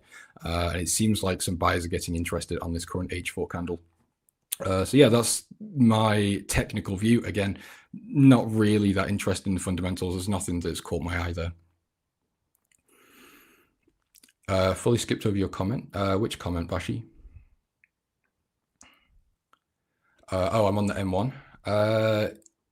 Yes and no. Generally not. The only reason I was on the 1 minute was purely just to catch the volatility and participate there. When I'm trading the VWAP, it's normally on the 5 minute maybe the 2 minute. But yeah, I normally avoid the 1 minute again, unless there is something that I'm specifically trying to do on there. How about UK 100? I think the range gets broken, it moves upside. Yeah, the UK 100 has been doing quite well. Let's see. Stay in here. Yeah, I mean, I'm not really a fan of the UK and the FTSE and things, but I can't deny it seems like quite a simple trade in terms of we would really just need to wait for a break of this level, retest, and then look to go long. All I would take caution with here is this previous high. What you don't want to do is see this formation where we break and retest, and then we end up just double topping here and then coming back down into this range. There's not really much you could do to avoid that. Obviously, if you get the break and the retest and a confirmation, then fine. But just be aware that that is a bit of a risk that we could just double top and again, return back into this range. So beyond that, let's see, what do we have over here? Selling momentum on the 1 minute does work. I know it's fantastic. That's the thing with, again, yesterday, because it was so strong, it was a case really, and I didn't execute this perfectly. That's not what I'm trying to say. I could have made significant amount of money if I was, well, maybe, yeah, if I just executed it a little bit better. However, the idea really yesterday was because we were obviously having a, I don't want to call it a crash, but let's just call it a mini crash for argument's sake. It was really a case of selling, trailing stops quite aggressively, selling again, trailing stops, selling again, trailing stops, and just maximizing all of this and not really doing anything other than obviously taking profits when you're satisfied. So in times like that, yes, the 1 minute I think is really, really ideal because you don't have to overthink. You can just sell or buy in the direction, use a tight stop. If it reverses, fine, you've taken a small loss, but yeah. Rip gold, am I called? Yeah, I mean, I wouldn't say rip gold or rip silver or anything like that. I'm actually looking to be a buyer of silver specifically. But yeah, I think, as I said earlier, I wouldn't expect this to be a huge deal. I don't think we're going to end up seeing silver back down at like 40, 50, 60. I think it's more a case of we had a little bit of profit taking. We had a little bit of a risk off move, a risk on move here.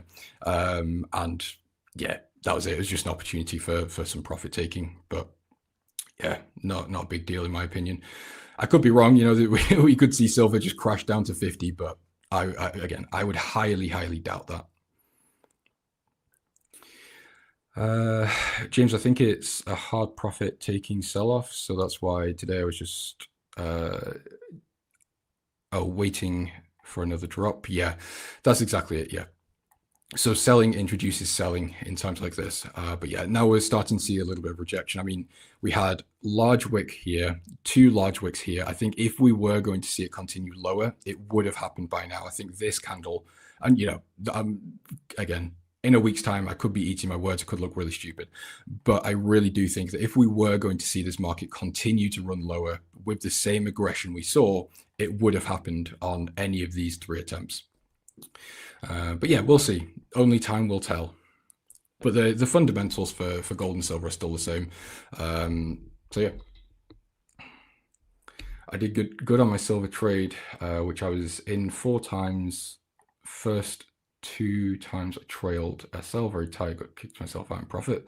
Well, I think that's the best way to go about it. When you're trading purely just volatility and momentum on low time frames, I think really that is the best approach, because especially with like gold and silver, there was no telling really exactly where it was going to stop. You know, you could have drawn these levels on higher time frames, but as you can see, especially on the 1 minute, it's ran significantly beyond those. So yeah, what about gold? Yeah, I mean, that's it. I would maybe consider actually being a buyer. Now, again, there is a lot of concern around that, because you could see this run lower over the next week, and it just grinds lower and grinds lower. However, as I said, I would really doubt that's going to be the situation. Nothing's hurt. So the way I'm looking at gold, nothing has changed. The only thing that happened was some profit taking. The trend is still very, very healthy, and I think this move was actually quite seriously needed.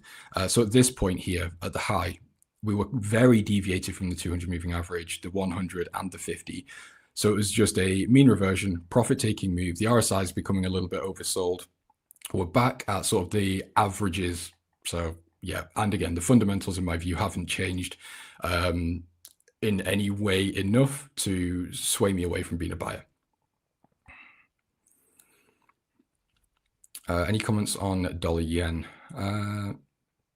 Let's see, where's dollar yen here?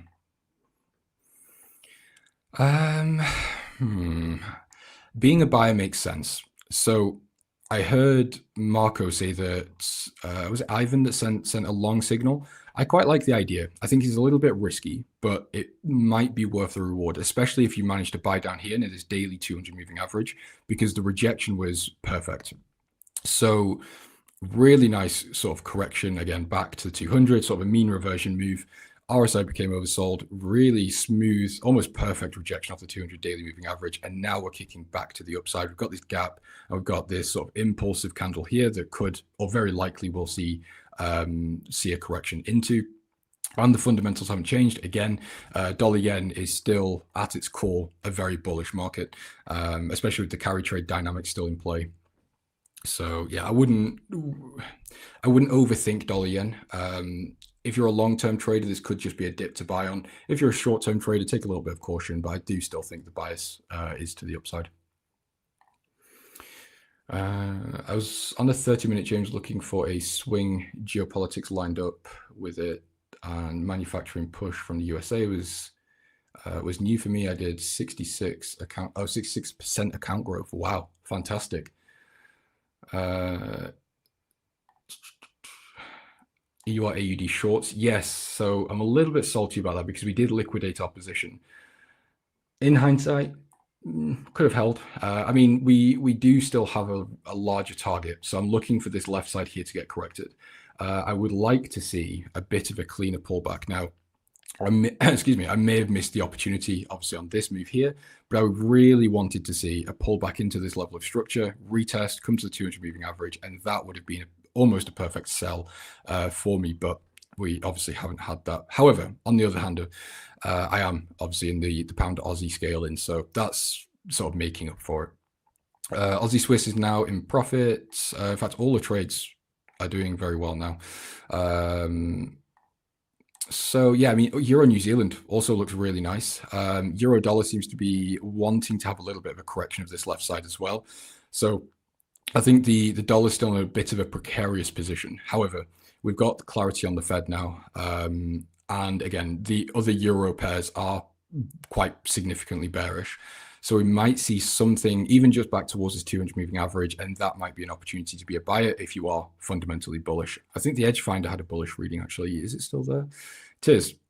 So Euro dollar has a bullish reading of 6. So I wouldn't be looking to buy Euro dollar here. I mean, you could. For me, it's a little bit too aggressive. Again, I'm a big believer that these sort of impulsive moves do tend to get corrected.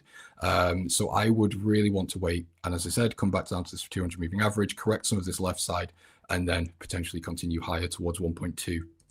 That would be sort of the base case. What's my entry strategy on gold? Same as it always is. Just wait for the fib pullback into the trend level of structure, and yeah, that's it. Oh, an Edgefinder reading, of course. Gold changed a bit since last week. It initially had several small candles that moved up slowly, but then suddenly large candles. Yeah, I mean, again, I wouldn't overthink it too much. I think at its core, it's still bullish, and it's still a very clear buy. It's just sort of navigating the noise or the volatility we had. Am I still in Aussie New Zealand? No, I liquidated that at break even because it was just sort of bouncing around in between the entry and drawdown. So I just cut it because I wanted to reallocate somewhere else that was going to pay, which was Euro Aussie. In total, which trades am I in? I'm in New Zealand Swiss, Pound Aussie, Australian Dollar Swiss, and Euro Swiss.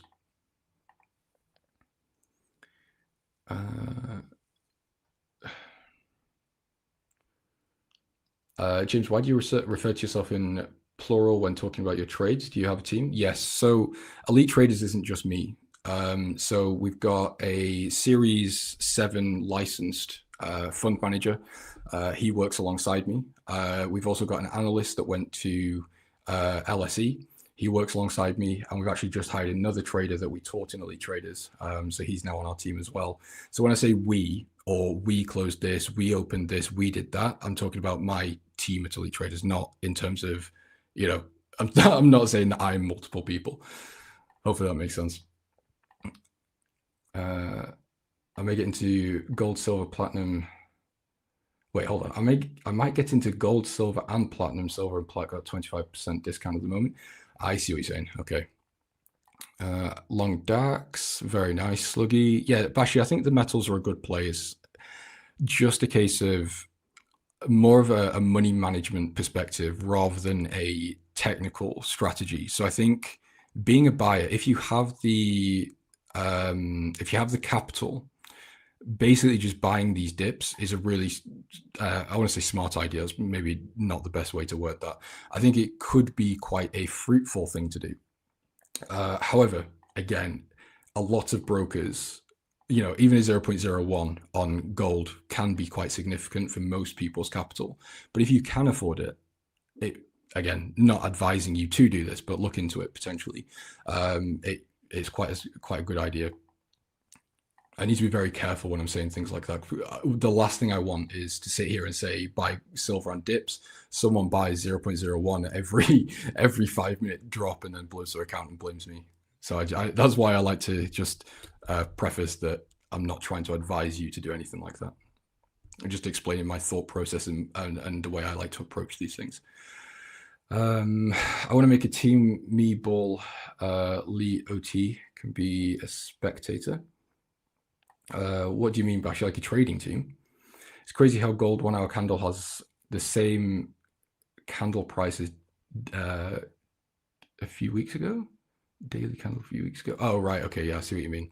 Yeah, this is the thing. So it's the same as sort of theory, or not theory. It's the same sort of thing with like the S&P, the NASDAQ. You can end up sitting in these positions for days to weeks, and then 50% of it is reversed within 24 hours, maybe less.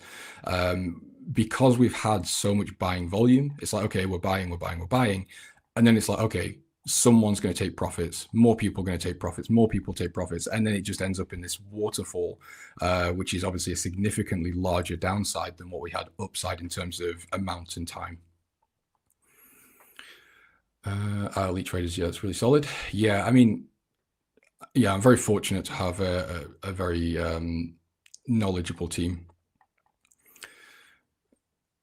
Just thinking a tiny 0.5% exposure would allow funds to scale and allow for deeper drawdown. Yes.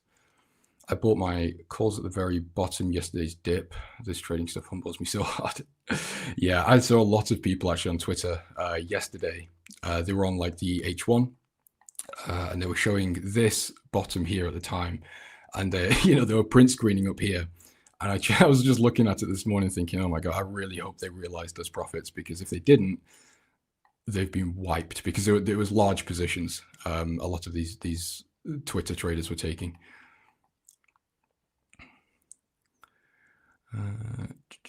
Yeah, I mean, I would highly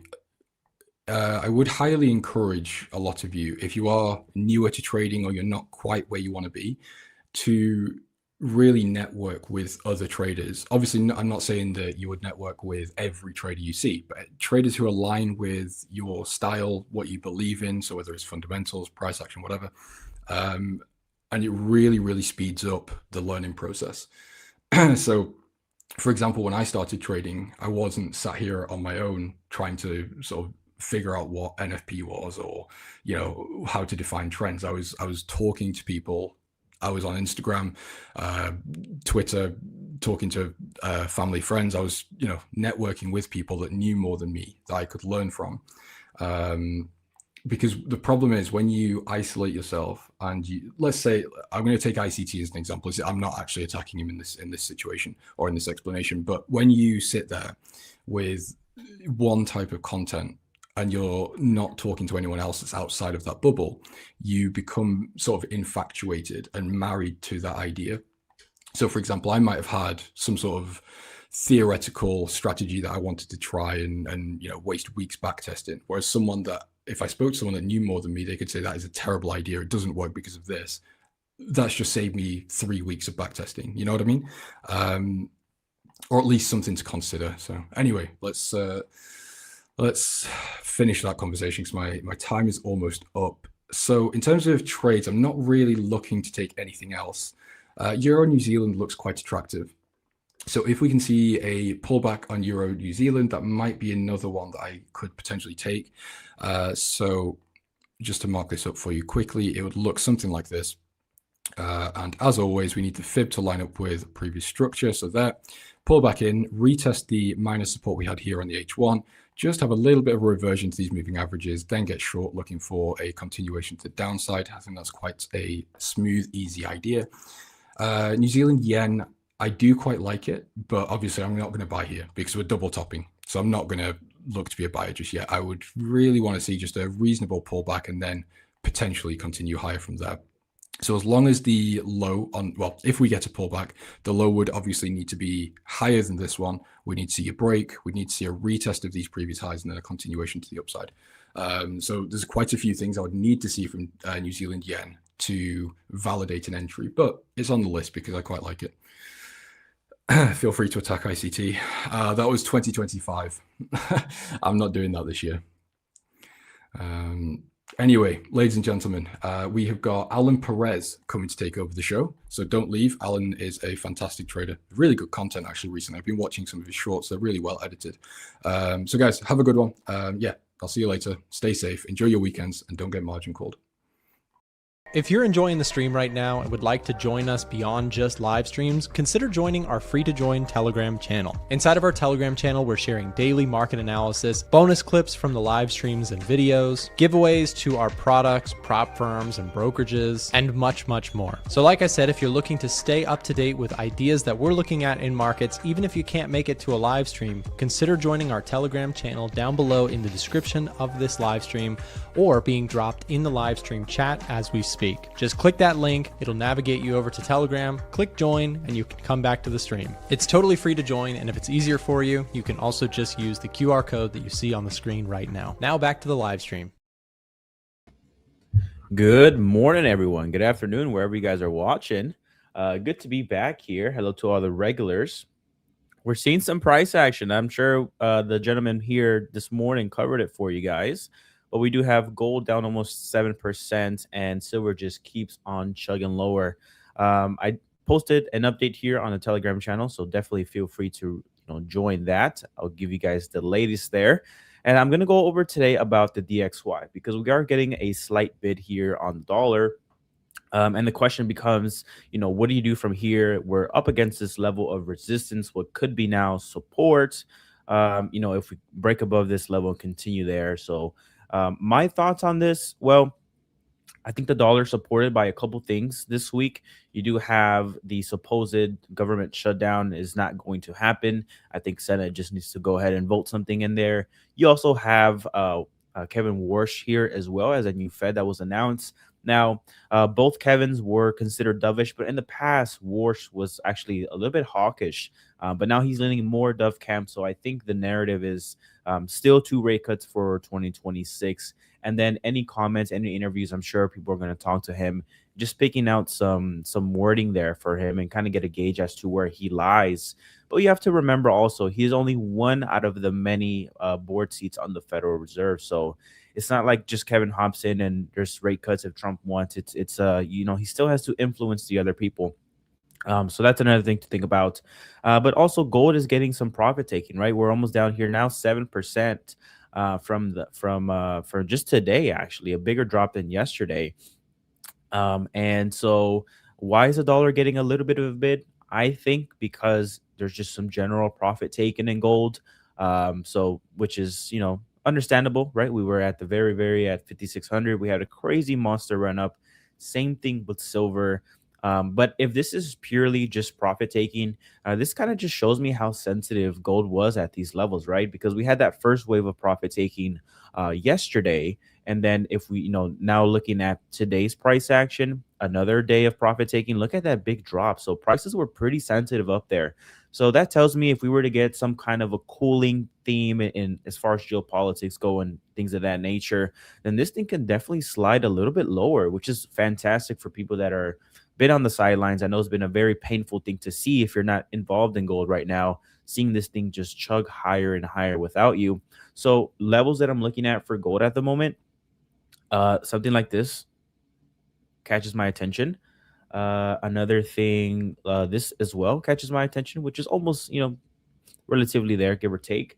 If I put some moving averages on there, well, this red line here is aligned with the 50-day moving average. So maybe this 4,600 level is a good level, right? $1,000 off from the recent highs. So that's something to think about there. For gold as far as a pullback opportunity. Now, I'm sure this promotes the thinking of, well, is gold crashing from here? Is it now time to short? Yada, yada, yada.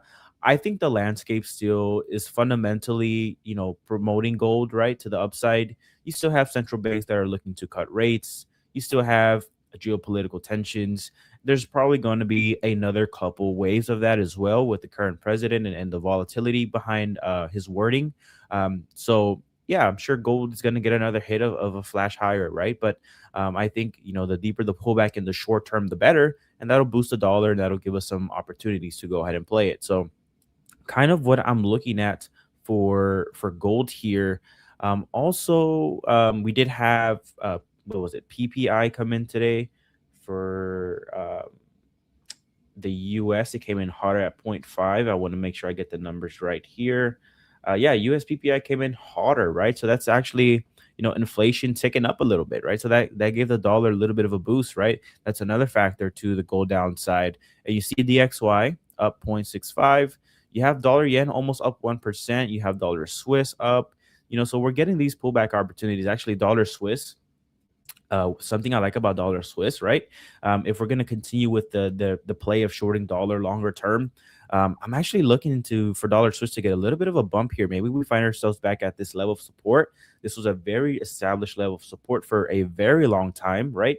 1, 2, 3, 4, 5, and the sixth time we broke right below it.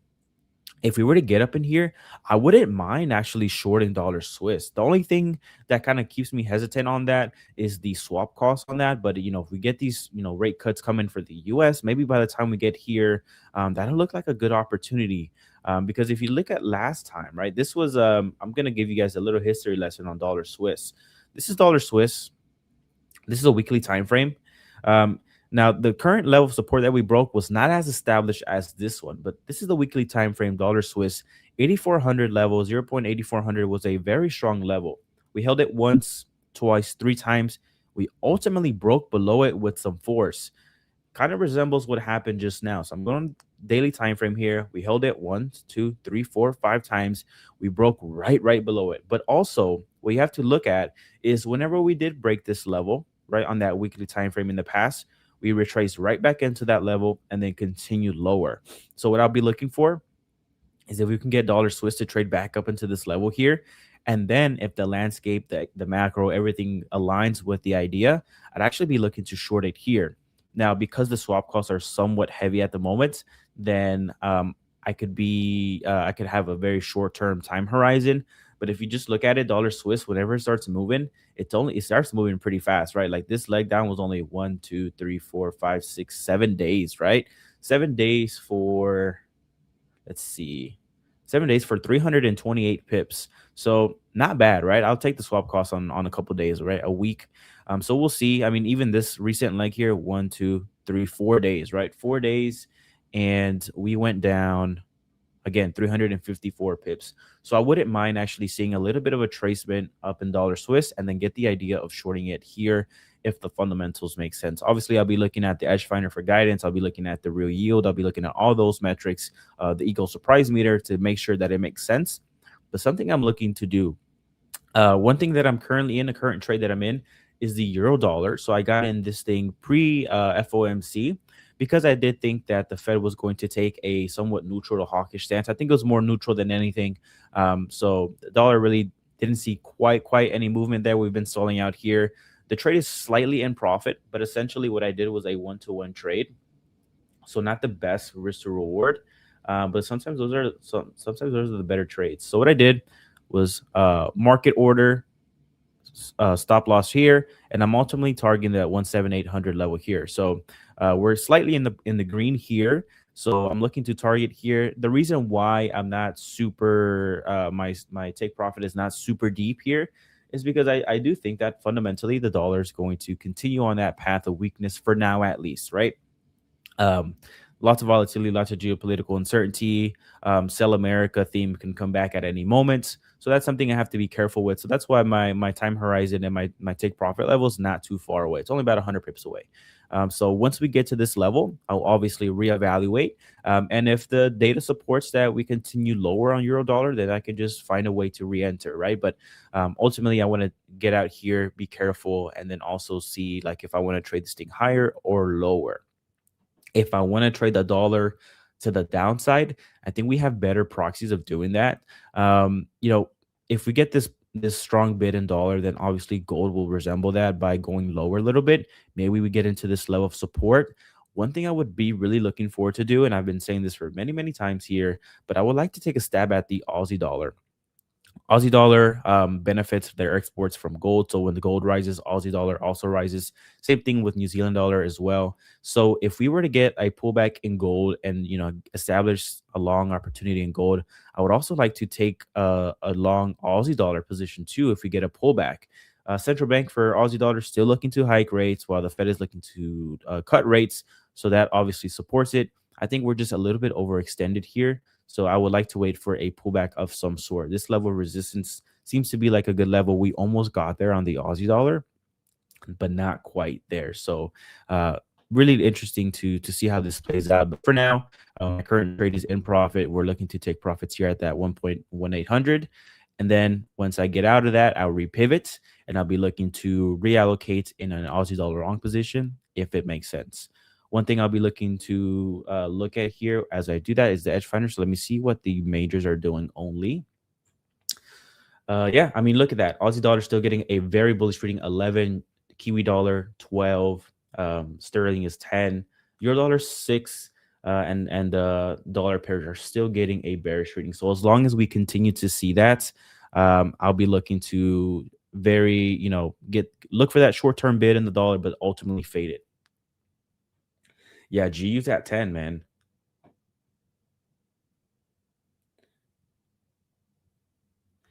Good question. Would I long dollar Swiss towards that resistance level?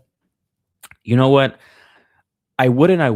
I'm going to say no at the moment because the dollar Swiss, whenever it catches that safe haven app, that attractiveness for safe haven status, it really, really moves against you really, really fast. So I think the best way of doing it is just shorting the euro dollar, right? It kind of tracks the dollar basket a little bit better. And then I'll be just waiting for dollar Swiss to kind of chug up higher here. You can see that, for the most part, like dollar yen's really, really catching some steam here, but dollar Swiss is still somewhat relatively low. So ideally, I want this level here, but the reality is I don't know if we're going to get all the way up to here, right? Maybe as well, Ulthmain, a level could be something like this, right? Maybe we get up to here and then short it here. So that's why I'm not looking to necessarily go long dollar Swiss, because volatility can really heat up if the US-Iran thing escalates, right? Or if you continue to see like oil just popping higher, which, I mean, look at that, it's still high. So still kind of hinting to us that there is some uncertainty pricing and some global supply disruption possibly, right? So if you were to see dollar Swiss like chug up here, but then something happens, right, in the landscape, like you get some kind of a freaking attack or something, right? This thing can really just kill you really, really fast. So that's why I'm pretty hesitant on not longing dollar Swiss. The better play, the more safer play, it's a little bit slower, but it's safer, will be the euro dollar. Dollar Swiss really, really moves fast. Same thing with dollar yen too. Like if you get a safe haven attractiveness, like a lot of things going in that direction, then dollar yen will just see another drop here and possibly hit this 150 level before buyers have a chance to repick it back up. But yeah, that good question though. Good question. I was considering that as well. I mean, the swaps are healthy for dollar Swiss, so it makes a lot of sense. It's just that recently things can really, really move the dollar Swiss to the downside, and I don't want to be caught up in that. What's with pound Swiss? So the Swiss basket, let's confirm if it's still the case, but the Swiss basket has been pretty weak here. So let's go look at pound Swiss. Yeah, Swiss basket still 0. The Swiss is in. I'm gonna take away the ZAR and the lira. Okay, so Swiss basket is the pink. Is it the pink? Yes. Look at that. I didn't even notice it. It's at the floor. So Swiss basket is pretty weak here. Pound dollar's getting a very bullish reading. Recently, they've been seeing some growth in the pound. If you look at the economic heat map, let's look at the economic heat map here for the pound, just so I can illustrate it. I mean, but you can clearly see right here, the pound is in green. Recently, we had this, it was higher for longer, and so now we're kind of just flat here. But look at the pound heat map. I'll show you. UK. PMIs were good. Services, retail sales were good. We just need for the, I mean, CPI too, right? CPI came in slightly hot there. We just need some employment figures, in my opinion, for the pound. And I think the pound will really have some momentum behind it. So, but generally, the overall outlook for pound, like 67% of the latest releases are printing, beating expectations, which is phenomenal. So definitely, look at the heat maps. This is one of my new favorite tools here. As we get more data in, I want to see how the flips and gauges translate to price action. So I remember before, pound dollar was weak, and then it really crossed to the upper end of these channels here, and then the pound really just took off. So I want to like reference this and reference the price action and see, like, right now Aussie dollar, right? You see this blue line here at the very top. It's getting strong, right? If you look at it from the 26th, right, which is not too long ago, look at price action doing just that. So this is a fantastic tool. It's more for short-term trading, from what I understand. It gives you the latest economic releases. So for any day traders, intraday traders out there that want to get a gauge for like relative strength, because you can always just pull up a relative strength chart. That's not what I wanted. Relative strength chart. Anyway, you can always pull up a relative strength chart, but that only shows you the price action. So imagine getting a relative strength chart, but for macro, like, that's phenomenal, right? So I love this thing. I love the Edgefinder. So it's my favorite tool out there. It makes data consolidation so easy. So get you guys a copy if you don't have one. It has freaking changed my trading for the better. I love it. And there's always new updates too. So that always makes things super, super helpful. Let's look at the carry trade scanner, see if anything has changed. So you were looking at pound Swiss, Bashy. So pound's getting a strong reading. Of course, if you look at the top status page, pound dollar in itself was getting a like 12 or 14 reading. And then you have the Swiss as well, the Swiss basket doing pretty bad. So you do have the actual swap rate for pound Swiss to the long side is pretty healthy here. So I think that's a good trade, Bashy. If you're in that thing, congratulations. Let's go ahead and look at the actual, this is the features. Give me 1 second. Let's look at the actual price action. Pound Swiss. I mean, honestly, technically speaking here, if you can somehow get something here, which we were kind of in this area already, this looks like a good opportunity. And then the recent highs here.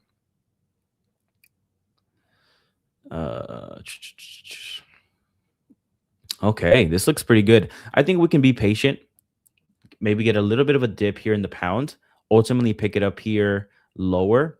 The reason why I'm kind of hesitant at the moment is because although this is pound versus Swiss, there's always in these, this is what's called a synthetic pair. So in order for you to make like a pound Swiss pair, you have to combine pound dollar and dollar Swiss together. So there's always a slight underlying factor of the US dollar. So if we get a little bit of a dollar bump here, then I can actually see this taking a little bit of a hit, and then you get a more attractive level. That's one approach. You could also say, hey, I'm going to enter this here and just have a wider stop loss to accommodate for something like that. Perfectly fine as well. There's different ways you can approach this, but I think this is a great trade. Edgefinder's like, let's see what the Edgefinder is saying on the actual miners too. Let's do miners only. Getting a 6 reading.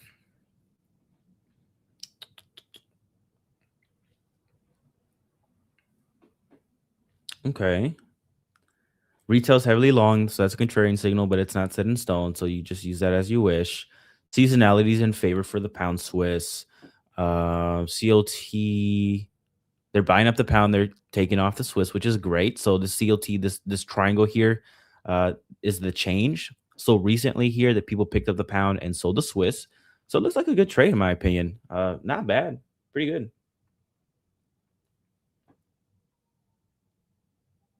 No, not bad. And it can always get better from here.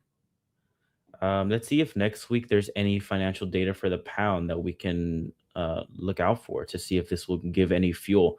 That's one thing that I like to do too. Like if the overall picture for currency is looking pretty healthy here, and I know that next week, like for example, the dollar's looking pretty well. I'm picking it up here, and I think there's a little bit more room to squeeze up higher. I'll look at the economic calendar and see what the expectations are. And for the most part, the analysts, whoever comes to the conclusion that there's going to be a slight miss or slight beat or whatever the outcome is, they're pretty smart. You never really get these like insane massive drops. I mean, it happens, but for the most part, I like to position myself a little bit early to catch that momentum. If I see that the data, forward-looking data is looking to be a little bit better. So let's look at UK here. So on the 2nd, which is next week, let's look at that. PMI is looking to come in flat. Manufacturing coming. Oh, that's French. Sorry. Let's say I want to see something UK and also Swiss as well because it's pound Swiss. Swiss retail sales. There's no outlook yet for that one. French CPI. That's French. UK. Okay. UK services PMI on the 4th is expected to be flat. PMIs are flat. Yeah, so that kind of gives me some hesitation. Okay, BOE, they're staying, but the rate statement is going to obviously influence that.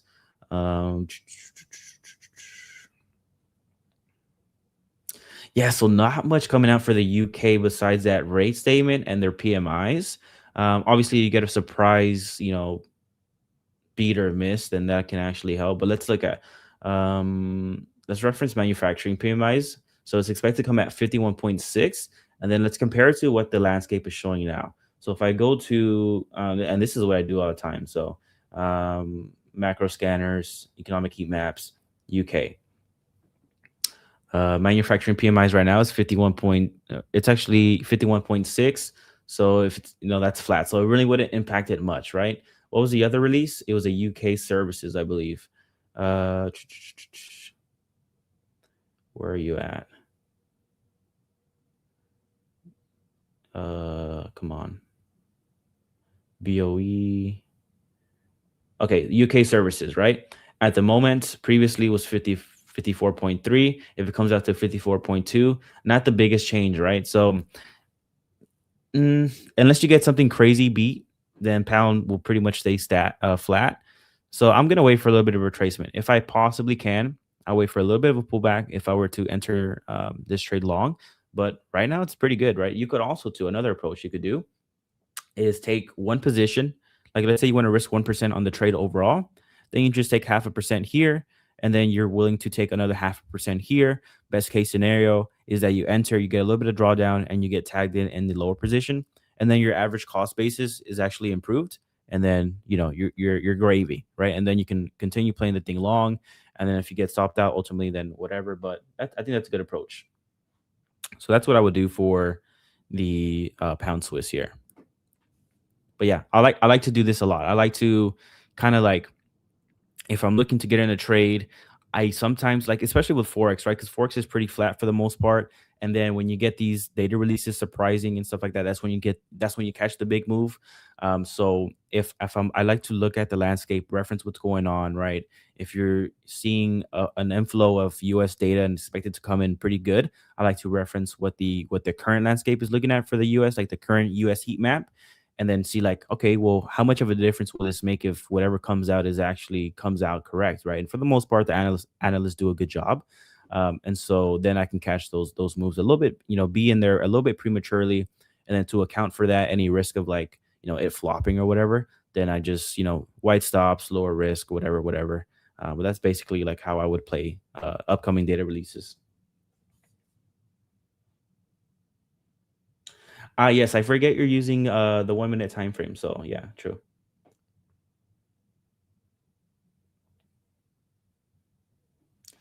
Relative strength is great, and like you say, you can compare currencies with macro price action. Interest. Yeah, man.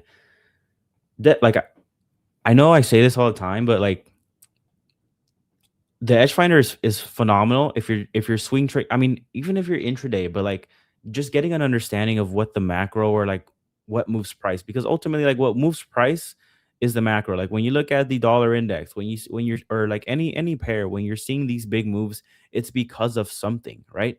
Like it's insane, but that's what it is. So definitely get you an Edgefinder, man. It's the best. It's the best.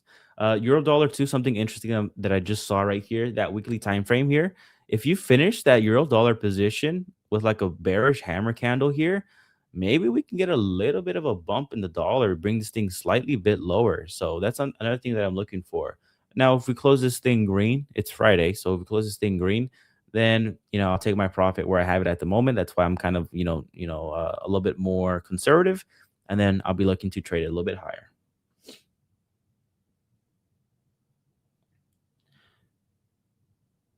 You're down 1% on gold. What's gold doing? I mean, it's still shooting lower. Look at that wick too on the weekly on gold. Where do I get in lower time frames? Nah, I mean, I really don't get in on lower time frames, really. I mean, I like the 4 hour. I like to get a gauge at the 4 hour. Like not for entries per se, but like let's say like this right here, like if we were to just flush below, like this to me showcases that we might get support in here, right? So I might actually lose out on the trade if you get some support action coming in here, like buyers to continue it, not necessarily because of a price action thesis or whatever I believe in, but it's more so like the trend will still be intact to the upside, right? So if you get buyers come in here, then technically speaking, you're making higher highs, higher lows. So the trend, the short-term trend or the intraday trend, whatever you want to call it, it's to the upside. So what I would look for is if like this thing fails, then perhaps we just start filling the left, right? Just filling this recent move up, and then you just reevaluate. But as far as entries on lower time frames, not really. I mean, I like to use the daily. I'm pretty flexible on my entries and stuff, and my exits as well. So I just like to get in when I see like this thing starting to potentially flip around, right? And then the macro and stuff aligns with it short term. Like we have PPI today, which is inflationary for the US. There's a lot of things going on. You have oil elevated as well. Could cause some inflationary pressures. I mean, still relatively cheap, right? Relatively cheap, but something to think about.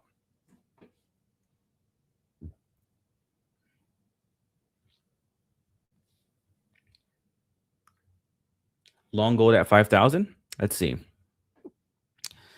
I mean, definitely could, right? So like this thing keeps chugging higher.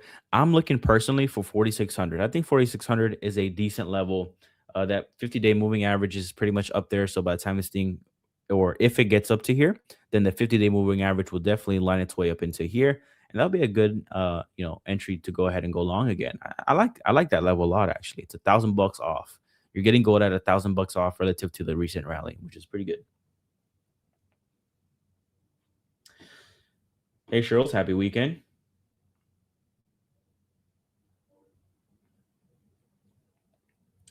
Let's see any chart requests or anything like that. Let's see what equities are doing. Equities are still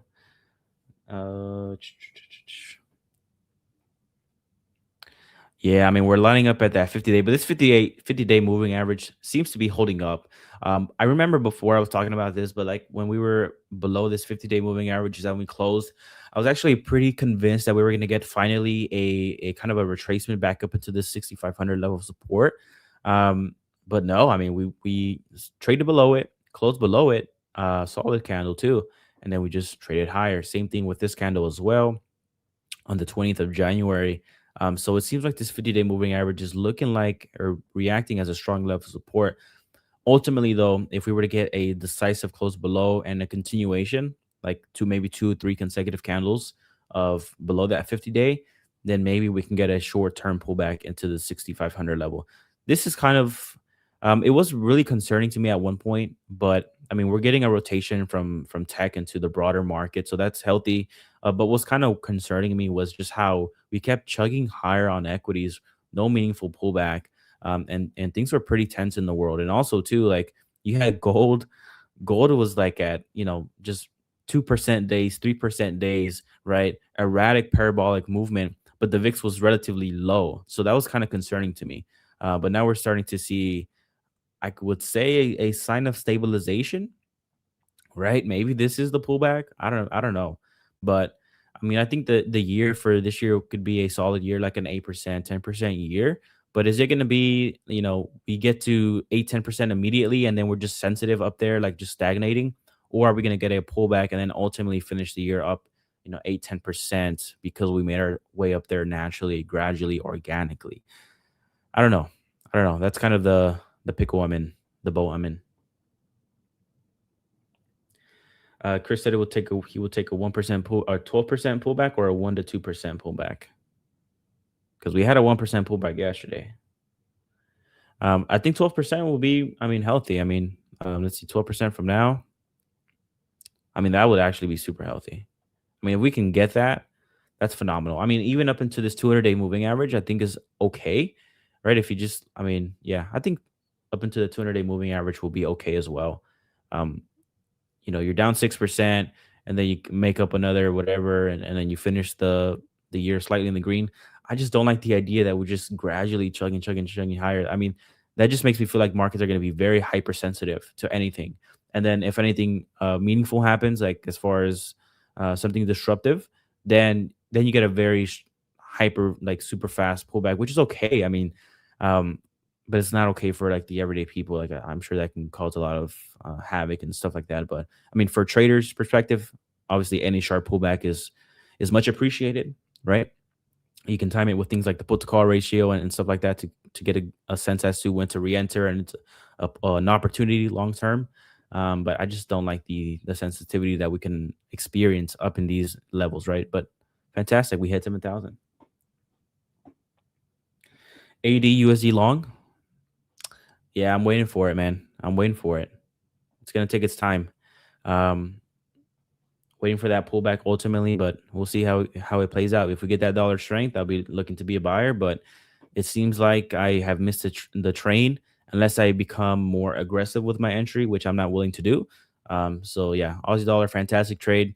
It sucks. I've been talking about it for a very long time. Hopefully whoever, watches my content jumped into it when I hesitated. Congratulations. But yeah, that's AUD USD. Well, one last thing before I end the stream here, guys, definitely join the Telegram channel. Free value, of course. I drop the 2 most impactful charts of the day, and I keep you guys updated with the landscape. At the moment, I'm navigating the dollar, right? We're getting a short-term bid here, but ultimately the fundamentals line up with a longer-term dollar bearish theme for now, especially with what's going on. So I'll definitely keep you guys all updated there. Free value, go ahead and join. There's also giveaways as well, pretty often, and quizzes at the end of every day. So feel free to join that Telegram channel. We'll be more than happy to have you. And any feedback or anything like that, just feel free to reach me on Discord. I'll be more than happy to improve any way I can. But with that, I wish you guys a fantastic weekend, guys. Trade safely. Gold's moving. We're getting some movements, potential opportunity. But yeah, have a blessed rest of your day. Cycling Club, I agree with you. The Telegram is fantastic. So go ahead and join, guys, if you're not in there already. All right. Bye-bye. Thanks again for watching today's show. Our goal at A1 Trading is to continue to share free value to our audience through daily videos and articles, keeping you up to date with the latest market coverage. If you enjoy our content, make sure to subscribe for more. From all of us at A1 Trading, have a great day, and we'll see you next time.